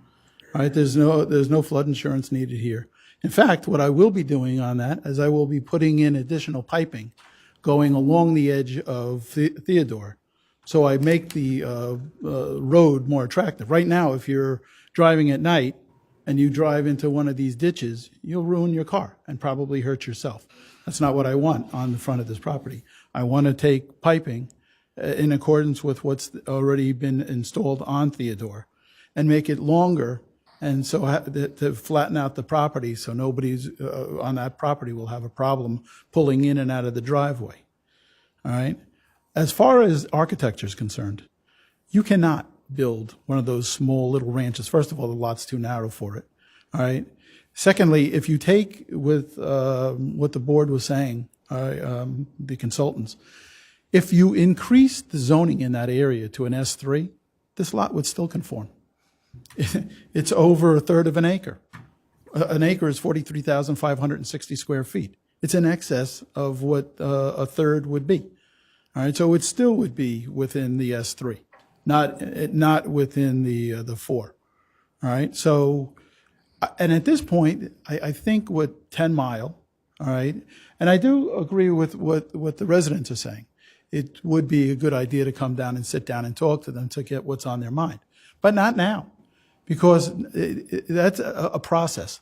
That's a long process that's going to take time for everybody to sort out exactly what it would be. And that's not just from a small select amount of people here. That's across the board going into the 10 Mile community. And what you had said also about affordable housing, unfortunately, that's out of my purview. I can't handle that part here. And I agree with you. There is much more need for affordable housing within the whole Mount Pleasant and the Charleston area. You have that area that's sort of spread and it's divided because part of it's regulated by the county and part of it's regulated by the town of Mount Pleasant. So you really, as a board and within these communities, need to have more of a strict guideline so somebody who comes in like me would have a better idea of exactly what they're doing. Because right now, as I said before, I don't know exactly what I'm doing. I did the best I can. I stayed within compliance with everything that I had to stay within. They're so diverse. And what I did was I tried to keep myself as good or better than what's around me. And as I said, there are houses on that community that are brick. My own excavator lives down the road. His house is a brick house, all right? The looking house. I'm not going to build a small house. You can't. You can't build a small house and expect to get the return. And the people that are selling their property, all right, it's impossible. It's going to be just like anybody else that owns property in this community, as the gentleman said, all right? He's not going to be able to sell his property. He's not going to be able to develop his property. All right? If the board wants to in the future, when I come back in the future, and I'll be happy to meet with all the community. All right? I always like to do that. I always like to meet with everybody. All right? As I said, I'm coming back for another one. I already reached out for the head of Phillips. All right? Yes, but I have to be able to understand how I can move forward because I have to explain it to the whites. And I have to be able to tell them that they can sell their property. So that's what I'm really moving toward. I did my job. I tried to do the best I could. And I would like to be able to move forward. All right? But that's up to your board. I have a question for him, this gentleman here. Did you know that you were purchasing land that was in a historic district? No, because they only made it. I purchased the property just around the time that they made the board. All right, they only established the board in June 21st of 2022. And I bought the property right then, right around June or July. So Well, the board wasn't established then. No, The board was established in 2018, correct? No. 10 Mile Community District. District was only established on June 21st of 2022. District, So that I is had correct. no idea when I came in to make my application for my building permit. And they said, well, you have to go get the approval from the planning department. And then the planning department said, well, you have to come back because you have to appear before the board. Okay, I get it. I had no idea. I get it. I know. It's a difference. The thing is, the historic district has been created. And they created it for a reason. And I really don't feel comfortable setting a precedent that we are trying to change it from its historical precedent or designation. And so I understand you're in between a rock and a hard place because you came in as this was going on and you didn't know anything about it. I believe that you could probably do something with that drawing that you have to make it look more like what the community might be. I have to ask you a question. Okay. What is that? I have no idea. I don't think anybody else has. Well, any if you idea. go and look around in some of these older neighborhoods for that size house that you have, I think you'll come up with some ideas. If you want my vote, I'm just saying, But right now, I really believe that they have it historic because of the way it looks. And they also have it historical because they're trying to protect keeping their existing properties. And so, yes, some people are going to be selling, but Ms. Solomon did make reference to the taxes, which you are saying that the taxes don't have nothing to do with the other houses there. It does have something to do with it. As you build bigger houses, the next house that goes up, they're basing their price somewhat on what was sold already. The value. The value of that. Fortunately, that has affected me because you're not going to be able to change that. That's not going to change. No, I'm There's not- a supply and demand for that within the community. All right, so the supply and the demand Have on my for vote. property. I hear you. But what am I going to do? Where am I going? Thank you. So as the chair of this commission, I am unclear of what we're actually voting on. The community is not in opposition to this gentleman building this property. He's done everything he's supposed to do. There is no longer a motion on the table. I did make a motion for deferment, but Defer it it. didn't get a second, I don't. Is there a second on the motion to defer this applicant's request? On what grounds are we asking? That's what I want to know. Well, I wanted to defer it so we could have given him a chance to really go back to the community and make sure that they're satisfied with this. They said that they were here, but I still heard something about, the historic part of it. Right. And so if they're okay with that, I'm okay with it. But if we're setting a precedent for the next person that comes here and they're saying that they're going to build at this kind of design, then that can go right on down. But if they're satisfied with it, The two houses that are already there, aren't they similar to what this gentleman is proposing to build? but that was before. The historic designation, I understand. Yes. I'd like to go back for a second. I don't remember when the survey was done, the Southern Associates, it was early 2000s. Thank you, 2016. A consultant was hired to do a survey of these African-American settlement communities in Charleston County.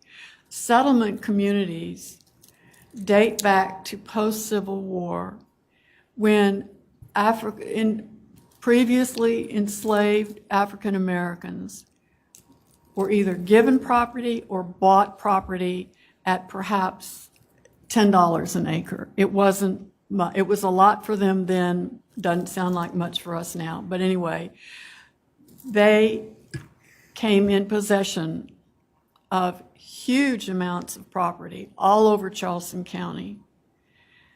The 10 Mile is one. Phillips, which you said you're working with, is one. Snowden is one. They're all over to James Island and so on and so on. We were put in place according to guidelines that were created to look out for these communities, to help save them from being devoured and ruined. One of the prime things that they discovered was, am I boring you, sir? No, I'm thinking. Okay. One of the things they discovered was the land patterns of these communities. Each community had a land pattern, for example, very narrow deep lots that the county and we want to, developments are designed and put in now. So that's why we exist. We need to look out for these communities with the look and feel of these settlement communities that we're trying to protect. We're looking out for that. So that's why my comments are, look at what's already here. Some of these pictures are taken of properties that are on very large lot sizes.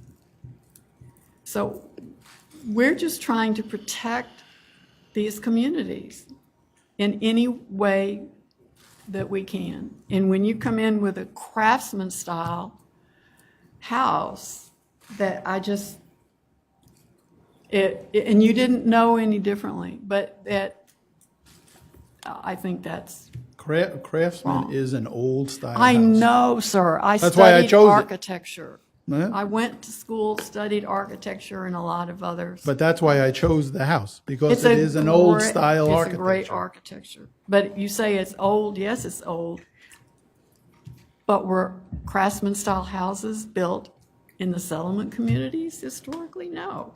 They built their own houses. There's no particular But there's no style to way them. I'm going to be able, on that particular lot. Now, if you want to talk about somebody coming in to develop a larger section, all right, perhaps. But on that particular lot, you're not going to get a small house. You can't. You can't afford to build it and sell it. Well, I'm concerned. I hear you.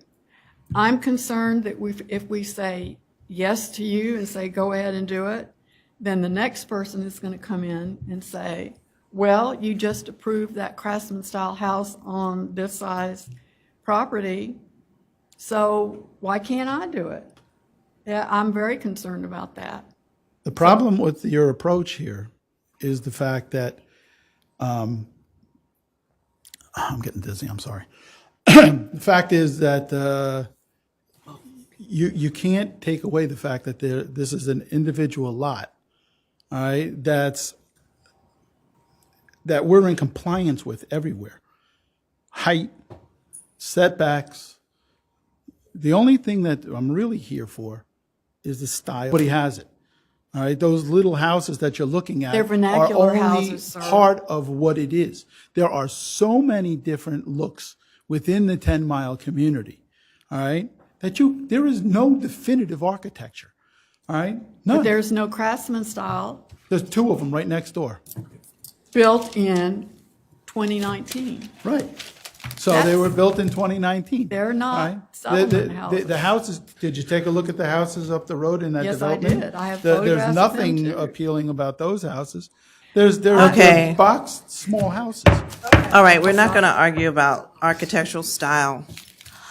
As a chair of this commission, are we voting as a commission, a letter or something in writing from the? At the moment, a motion was made to defer. To defer. We're still looking for someone to second that motion. Second.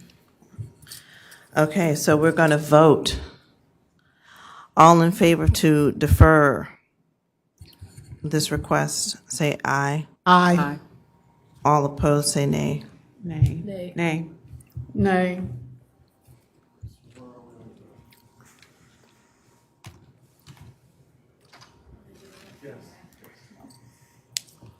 All right, Chair Smalls Brown, Aye. Commissioner Garner, Nay. Commissioner Johnson, Yes. So. Motion failed. For the defer. Motion to defer. To defer, correct. Yeah, All the requirements, I get everything that's been stated. I heard the community say that they would like some more information, but they were okay, you know? I mean, I think we have some clarification that we're going to need, and I'm very excited about getting that. I do have one question. I don't know if it's with our legal. Can I ask that question? You know, is it a possibility of a lawsuit or some sort of legal action when everything conforms and all of a sudden we say no? you know? I mean, I know that ultimately we don't have the last say. This is going to the county, you know, the council. So that's my question, you know. In this particular matter, certificates of historic appropriateness are final decisions, and these decisions, should anyone choose to, are appealed directly into circuit court. So, yeah. That's my concern, because it sounds to me, from my understanding, and again, history teacher, that he has met all his requirements to build this home. And, you know, I respect the historic significance of what's going on here. I get it. But right now, our hands are tied. And I think as a property owner ourselves, we have to respect what's going on. And then, Madam Chair, then there's currently a motion to approve on the floor, and we're looking for a second. Is there a second to approve the motion? Second. Can we have a discussion? You can have it now. No, I have a question. Can we discuss, or should we take a vote? The floor is open for discussion, The floor is open. unless another member would like to call for the vote. Okay, the floor is open for discussion.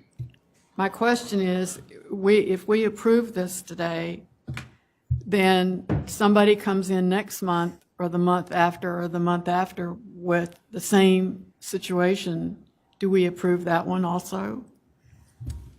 I'll try to answer from a staff point of view. Each case is a case-by-case basis. And whether it's their criteria, whether the commission, moves to deny or approve, it's based on the applications in front of them at that time and the discussions that are had. But if something meets the zoning, then the box gets smaller. I don't follow. So if the application meets all of the zoning that's in our ordinance, the latitude that the Historic Preservation Commission has to deny is a small bucket. You really got to figure out, what it is that you're denying. If the Historic Preservation Commission wants things for the historic district that are different than what's in the ordinance, you change the ordinance. If you want densities that are less, you have to change the ordinance. If you want heights that are different, you should probably change the ordinance. And that's done through what we were discussing. We're working with the Mount Pleasant staff to work on an overlay district for the 10 mile to possibly come up with some of those parameters. So this is a case-by-case basis. There won't be a precedent set with this. It's case-by-case. That's what I'm concerned about, a precedent. No, I don't understand that it will be, because it's a case-by-case basis. From a staff's perspective, all the applications stand on their own, Yes. on their own merit. The locations of the houses are always going to be different than the one that was before it. Yeah. It's not going to be that same property. What's surrounding it may be different. It could be in a flood zone, could not be in a flood zone, could be wooded. There could be a grand tree on the property. The lot size could be different. I mean, each case is going to be different. Yes. So, yeah. I would ask that we have a vote, please. Okay, all in favor to approve, say aye. Aye. All opposed, say no. No. The ayes have it. I'd like to make a comment here for Mr. Evans, that maybe the staff could work on something to help us with this kind of situation, because this is really a tough one, although the community does have a say, and they're working on, trying to put some things in place. So maybe we need to, if we know there's someone working on it, the community is working on it, maybe that shouldn't come before us until it's finished. Or we should have some way to address that, instead of being in a debacle like this, okay? Yes, ma'am. And we're learning a lot too, the staff. This is a newer commission, and we're a newer staff to it. Charleston County, this is our first, we're getting our, feet wet for the first of having an ARB and historic commission. A few things, we plan on doing some training in the future to all of the historic preservation commissioners. I think I mentioned that before. We need to set up our procedures for speaking, and also just talk about our procedures, but I think what we put together for the training will help significantly. We've learned a lot in the applications that have been newer than the ordinance and the the commission. We only have 3 of them, and this is one of them in the 10 mile. And we owe it to you when y'all are making your decisions. Yeah. Thank Is there you. one last thing?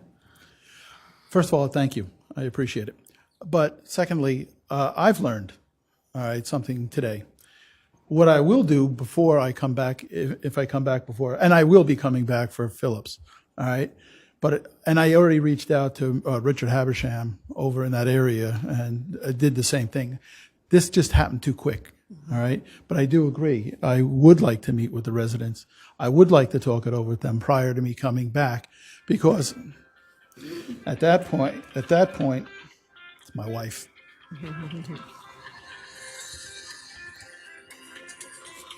Forget it.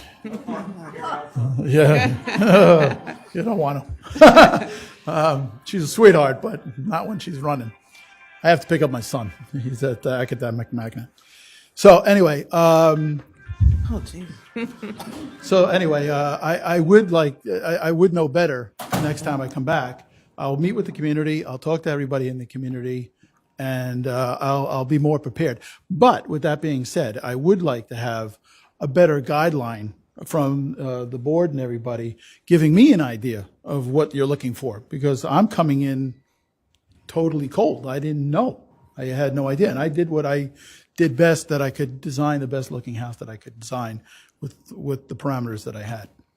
So, but I agree, I appreciate it. I'd like to say thank you as well for your description was very detailed, and I appreciate that. I think the biggest source of information is community, your interaction with this community. Look forward to it. And I believe you understand that, and I believe they are willing to work with you, and I hope that will continue.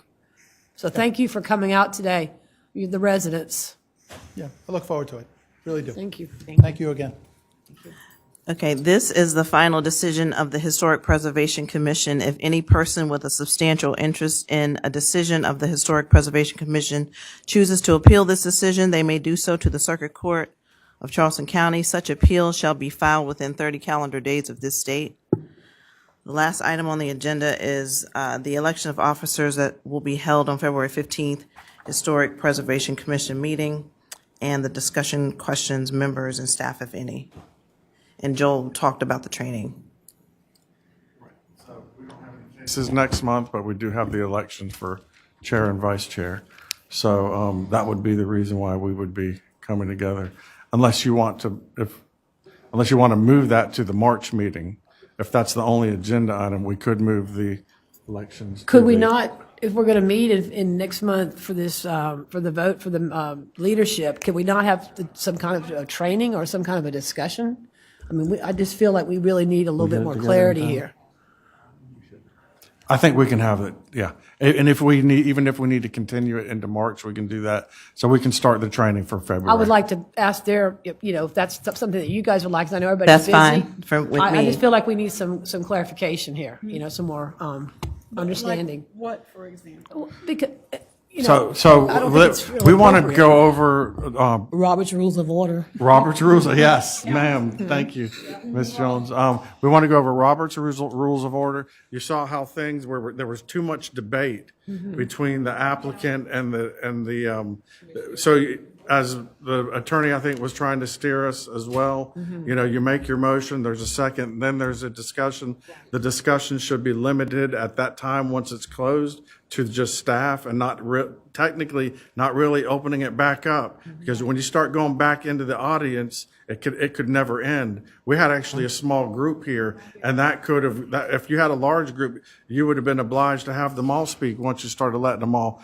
So in the Board of Zoning Appeals, we have that procedure, and we're going to stick to it. When people do speak, we want to have a timer on it. Now, that doesn't mean that the chairman or the commission can extend it on a case-by-case basis, whoever's speaking, but we need to have more structure in the meeting so that things are done, you get out of control with it. Yeah. So when there is a timer, it's kept by y'all? Yes, we can keep the time, Normally, we keep the limit to speakers to 2 minutes, but we can extend that 2.5, 3 minutes. If you have a large crowd, we can, keep it at 2. If you have a small crowd, you can do 3. That's totally up to the board at the meeting how they want to do that. But if we can keep that structured, it'll lessen the ability to, for it to get a little bit out of control. Again, though, from our perspective, I think we owe it, of course, as staff to do some more training with y'all about the general parameters and the approval criteria and what that means to us. Because in the Board of Zoning Appeals, the approval criteria is very specific and it's stated in state law. And the approval criteria that we have for consideration is a little bit more generalized. But what we're finding out more and more is that some of this is coming, it's so wide open that we can foresee it being in conflict with some state law and zoning. And we want the commission to be successful. Yeah. And that's not to say that that there are going to be cases that get appealed. If we do go to court, we're not missing something that could easily be addressed, because there are rights that the property owners have. Right. These are properties, as I said, lots of record, and you got to be careful when you tell someone what they can and can't do on their property, especially when they meet all of the requirements. Criteria, Right. And if the board wants more protection than that, we need to start looking at the ordinance. Yeah. Because the ordinance is the law of the Zeldar. Right. A while sometimes, Joel, as I'm scrolling through, because a lot of what, even in that last case, was literally written. I mean, you had it written very specifically what had been met. And so I really found myself having a difficult time denying him, or even the first applicant. First case. I really did not agree with that, but nevertheless, I also think one question I had is that when it comes to the timing issue, when we have a timer, how do we handle just cutting people off? Do we just say right then and there? The timer is, done, we just usually, hey, this is a general rule of thumb. Okay. Your 2 minutes is up. And usually what happens in our other boards when the timer goes off is the chairman can just say real quietly, do you want to give him an additional 2 minutes? Or do you want to give him another? And that way, it's sort of, you're controlling the meeting and you're not letting the meeting control you. Okay. With it just going on and on. And when the time for public comment is over, It's there's over. no more comments. When the public comment's over, it's supposed to be over. It's got to be very rare circumstances that otherwise it's just wild People west. keep jumping up and Right. holding their Yeah, hands yeah, up yeah. and like, I want to say Yeah. something. Yeah, and again, we had a small crowd tonight. If you had a large crowd, you would lose crazy. control of the Oh my room real God. quick. Yeah, And what about dialogue, when the person is up there you speaking? talk where to we the can- chairman. Yeah, I think. Sorry. If you hadn't finished speaking, fine, go ahead. I'm done. You're done. Joel. Were you saying something? They are. I had, it's bad, they are. So, what can we do based on our decision today? We're gonna have craftsman style houses all over, I'm exaggerating, but all over 10 miles. Not necessarily, no. He's gonna say, oh, they approved my craftsman style house, they approved my almost 3,000 square foot But that's house different. on a tiny little piece of How do you know land. that? How do you know that though? See, I disagree. I think Very that he's gonna say, different. wow, I spent the better part of my day, no offense, in this meeting, and we had all my things, everything conformed, everything was legal, and I had to explain to myself why I wanted to build this home, and I have every right to in my property. People that own this lot or to sell it, they have the rights as well. And I get that we're here for the reason of historic preservation, but we can't dictate. But what can we do? So let me. What can we do? Yeah. So let me try to describe the way that I see it. And there's still value in it being a historic district. The number one value is that the property owners in the area are being notified now of what's going on in their community. That was one of the biggest things in the historic districts, Phillips and 10 Mile in particular. We never know when a house is being built. We never know. This allows a format for them to be notified of a house being built. We never know when someone is gonna subdivide their property. This at least gives the form. So this sort of gives the first level of notification that something is going on in your district, all right? Another thing, if it's a historic district or historic property, if this developer was from a large development company, they wanted to come in and try to rezone it and get higher density than what the base zoning, the first thing that staff can tell county council is, hey, this is a historic district, this is protected. And it will be another reason that county council can have to deny the application to rezone it.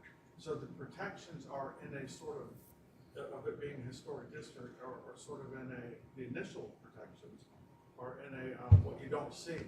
You know, the staff is working behind the scenes saying, council, this is historic, and or council, you know, it's been recognized, and the property owners are being notified when there are permits to be issued. If it meets the current zoning, to go beyond that, then you're talking about the architecture, right, of the buildings. And as time goes by in these historic districts, once we can figure out, as the gentleman, the applicant said, we're talking about, well, tell me what the style is of architecture. I don't know. It's all over the place. But as time goes by, maybe that could be codified in an ordinance. Okay, 10 Mile, this is that style. Phillips, this is this style. One way of it. Okay, people who came before and had the seafood road and they're going back to the drawing board and drawing. It's different. So why put this? That was up to the, I mean, that motion failed. That was a different situation. very That was different. not the same. Yeah. It wasn't the same. Very different. It was different from this one. Joel, I had a question in terms of procedurally. Go ahead. When the public comes up to speak and we have to ask questions to sort of figure out, you know, how are we going to maybe amend, because I guess at that point when they're coming up here, there's already a motion on the floor at that point. If we have to think about amending it, but we're trying to figure out what's going on between the presentation we heard and what we're reading and what we're hearing them say, how long do we have, you know, some time to sort of engage in that dialogue to sort of clearly understand what it is that they want, the people who are for the proposal, the people who are against it, so we can figure out, okay, yes, that motion that is on the floor, I can either approve it, or actually I'd like to figure out what the rule is to amend it. Yeah. It's difficult to make sense of Yeah. that. For me, it was. Typically, during the public comment section, when we ask people whether they're in opposition or whether they're in favor of an application, we don't encourage, you know, having discourse with them because it does create some confusion. So typically, then the process is then staff will make a presentation. The applicant, should he or she choose to speak, is allowed to speak. The chair will ask people that support it to come up. The chair will ask people in opposition then to come up and support. Once everyone has said what they want to say, someone from the board will make a motion. After the motion is seconded, then the board would, you know, discuss amongst yourselves how you feel about that current motion and then vote on that motion. Okay. So the motion's not even there. I'm sorry. So the motion's not even on the floor, because I'm just trying to figure out where we were. So the motion is not even on the floor by the time we're hearing from the public, there's no motion on the floor at that time.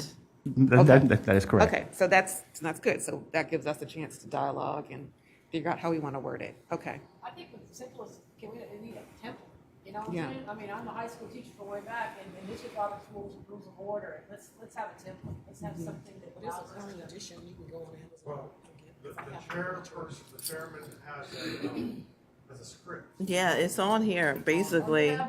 Okay, I didn't know. But it got out of control because I was like, well, who says what and what are we voting? Yeah, Okay, I didn't even realize that it was challenging. I mean, Well, things like the best I can. You did. You did great. Here's another one. Oh, you did great.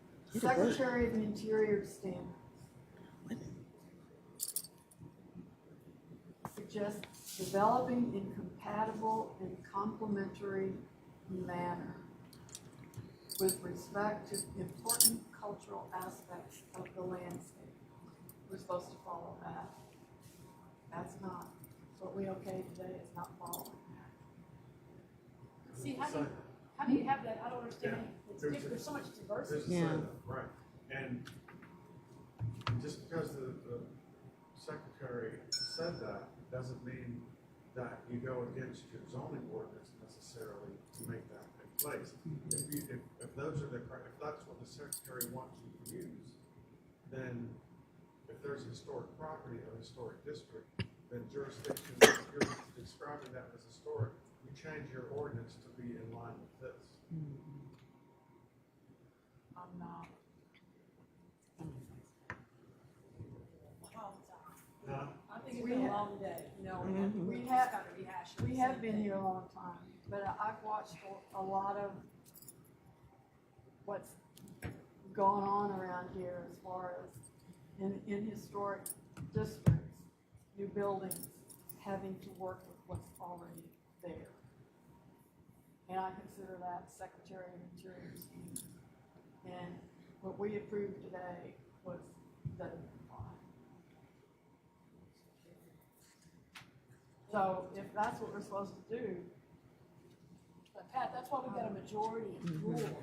That's why we vote, and everybody has an opinion on that. And I think that we all trying to stay within the legalities of this and allow private ownership of property, but still, you know, hold true to historic significance. I think that's a really, it's a fine line. Melanie, downtown, we got it through what we approved today.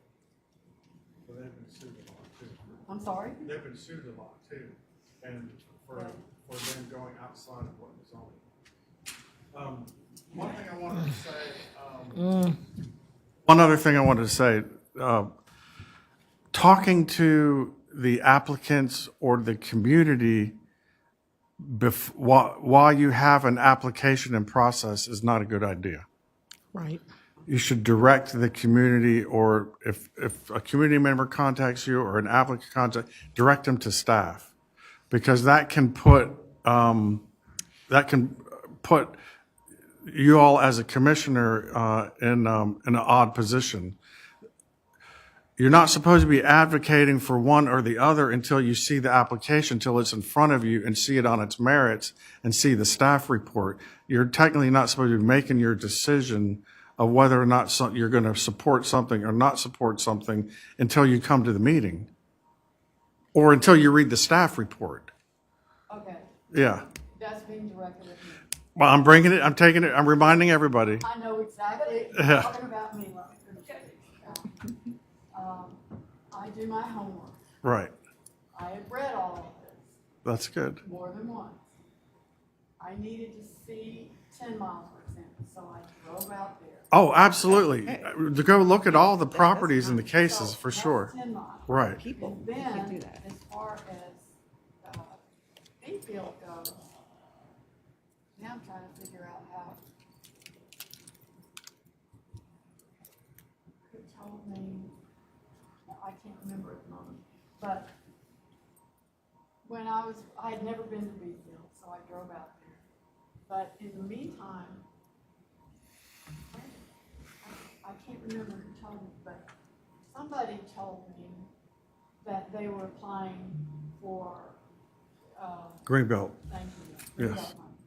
That makes a huge difference to me in my decision. I probably would have said no anyway, but that gave even more credence to saying no. Right. That's fine. I'm not talking about going out and visiting sites or getting the information to help inform you on your decision.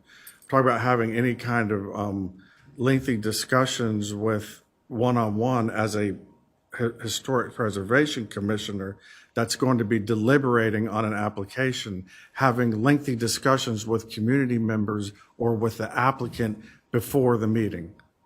Because that looks like you're being influenced either by the community. Sure, I get that. Yeah. Do you understand? Is that a conflict of interest at some point? It can be something that can be brought up later in a decision that a community member, let's say a application is denied, And it's based on one or two or three commissioners that have met with the community before the applicant was even able to state his case in front of them. And that came out. That is a grounds for somebody to be challenged, to challenge it. Because the commissioner or commissioners made their decision not based on what was presented and the evidence that was presented, but on what that was discussed with the community before the meeting. It's just, let me just put it this way, it makes it an unclean decision, in my opinion. That was part of our training, though, right? Yeah, that's part of the was training, definitely- yes. You can't, Yes. that's conflict of interest to do that. Yes. I mean, Yeah, I just err on the side of not. I've never gone to visit a site, although sometimes I do think it benefits. Oh, absolutely. I think in this, what you all to do see and the what site. Board of Zoning Appeals does, but talking to visiting the site anybody- should be one on your number Yeah. one thing. But If you can talking do to it. them, Or I use bet Google it- Earth or Street View, familiarize your, Yeah, because we can only, absolutely. no, it's not the same, but we can only provide so much in the photographs that we do. It's not the same as seeing it. Right. And I'm not talking about seeing, I'm talking about having meetings with people or with communities with a pending application coming. Yeah. That's not. That's it, yeah. That's not a good thing. Yeah, yeah. I have another comment. That in the materials that we were sent, there was a photograph of the houses on either side of the property. That I found it misleading, because when I went out to the property and visited it, I saw if you look beyond the houses that were right next to that vacant lot, they looked like this. That's why I took these photographs to say, this is 10 Mile, not what he had a picture of. So I found that was not showing the whole picture, in my opinion. So do you think it was appropriate for you to show us those pictures? Because I had never seen Well, have those. you seen 10 Mile? Yes, I have, and I'm familiar with the community, but I felt influenced in some way. I mean, looking at those, like, okay, but the man, he came with everything he needed to have. So, I mean, I don't agree with doing that. And I don't think as a commissioner, we should do that. Have photographs and pass it around to us. Like, Yeah, let me just put it this way. And let staff do that work. Yeah. So if a commissioner goes out there and wants to take their own pictures and, hey. That's for them. Staff, will you please share this with the other? Oh, that's a great idea. Do you see what I mean? I'll do That's that. what we're here for, is Was to that- help. That way it protects you, and Yeah. I'm not just talking about you. I have- It protects whatever commissioner is trying to do. It makes staff the go-between. That- And you don't instead become of the us, target. we're not the You target. don't become the target for your That would be targets. great. Yes. But what the pictures we saw, the drawings that we saw, the pictures just of that vacant lot and two Craftsman-style houses on either side is an incomplete picture. Yes. In my I opinion. understand. Well, the picture, but written in the application, it was very clear that it said, it complies with everything else, even though it's not these bungalow houses. But it did say, written in the application, it wasn't it was illustrated criteria. in the actual written application in terms of what those houses look like in the community. That was definitely clear, What was articulated written in the application? in the response, in the Staff's staff's response. recommendation. And the criteria. Staff's response was very clear on what the other houses look like in the community. It was spelled out in writing. I would like to see, All of the community. not all of it, but a good sampling of what the original part of the community looked like before contractors came in and started building whatever they want to build. I don't think these people get it. That if you put in, how much do you think this house is going to sell for in these buildings? What do y'all think it's going to sell I don't know. Well, it's $800,000. It's gonna have an effect on their taxes. Well, they shouldn't have sold the property. Community is there to discuss with him. They sold it. They sold the property, though. They sold the property, right? We're done. I just want to say Adjourned. one thing.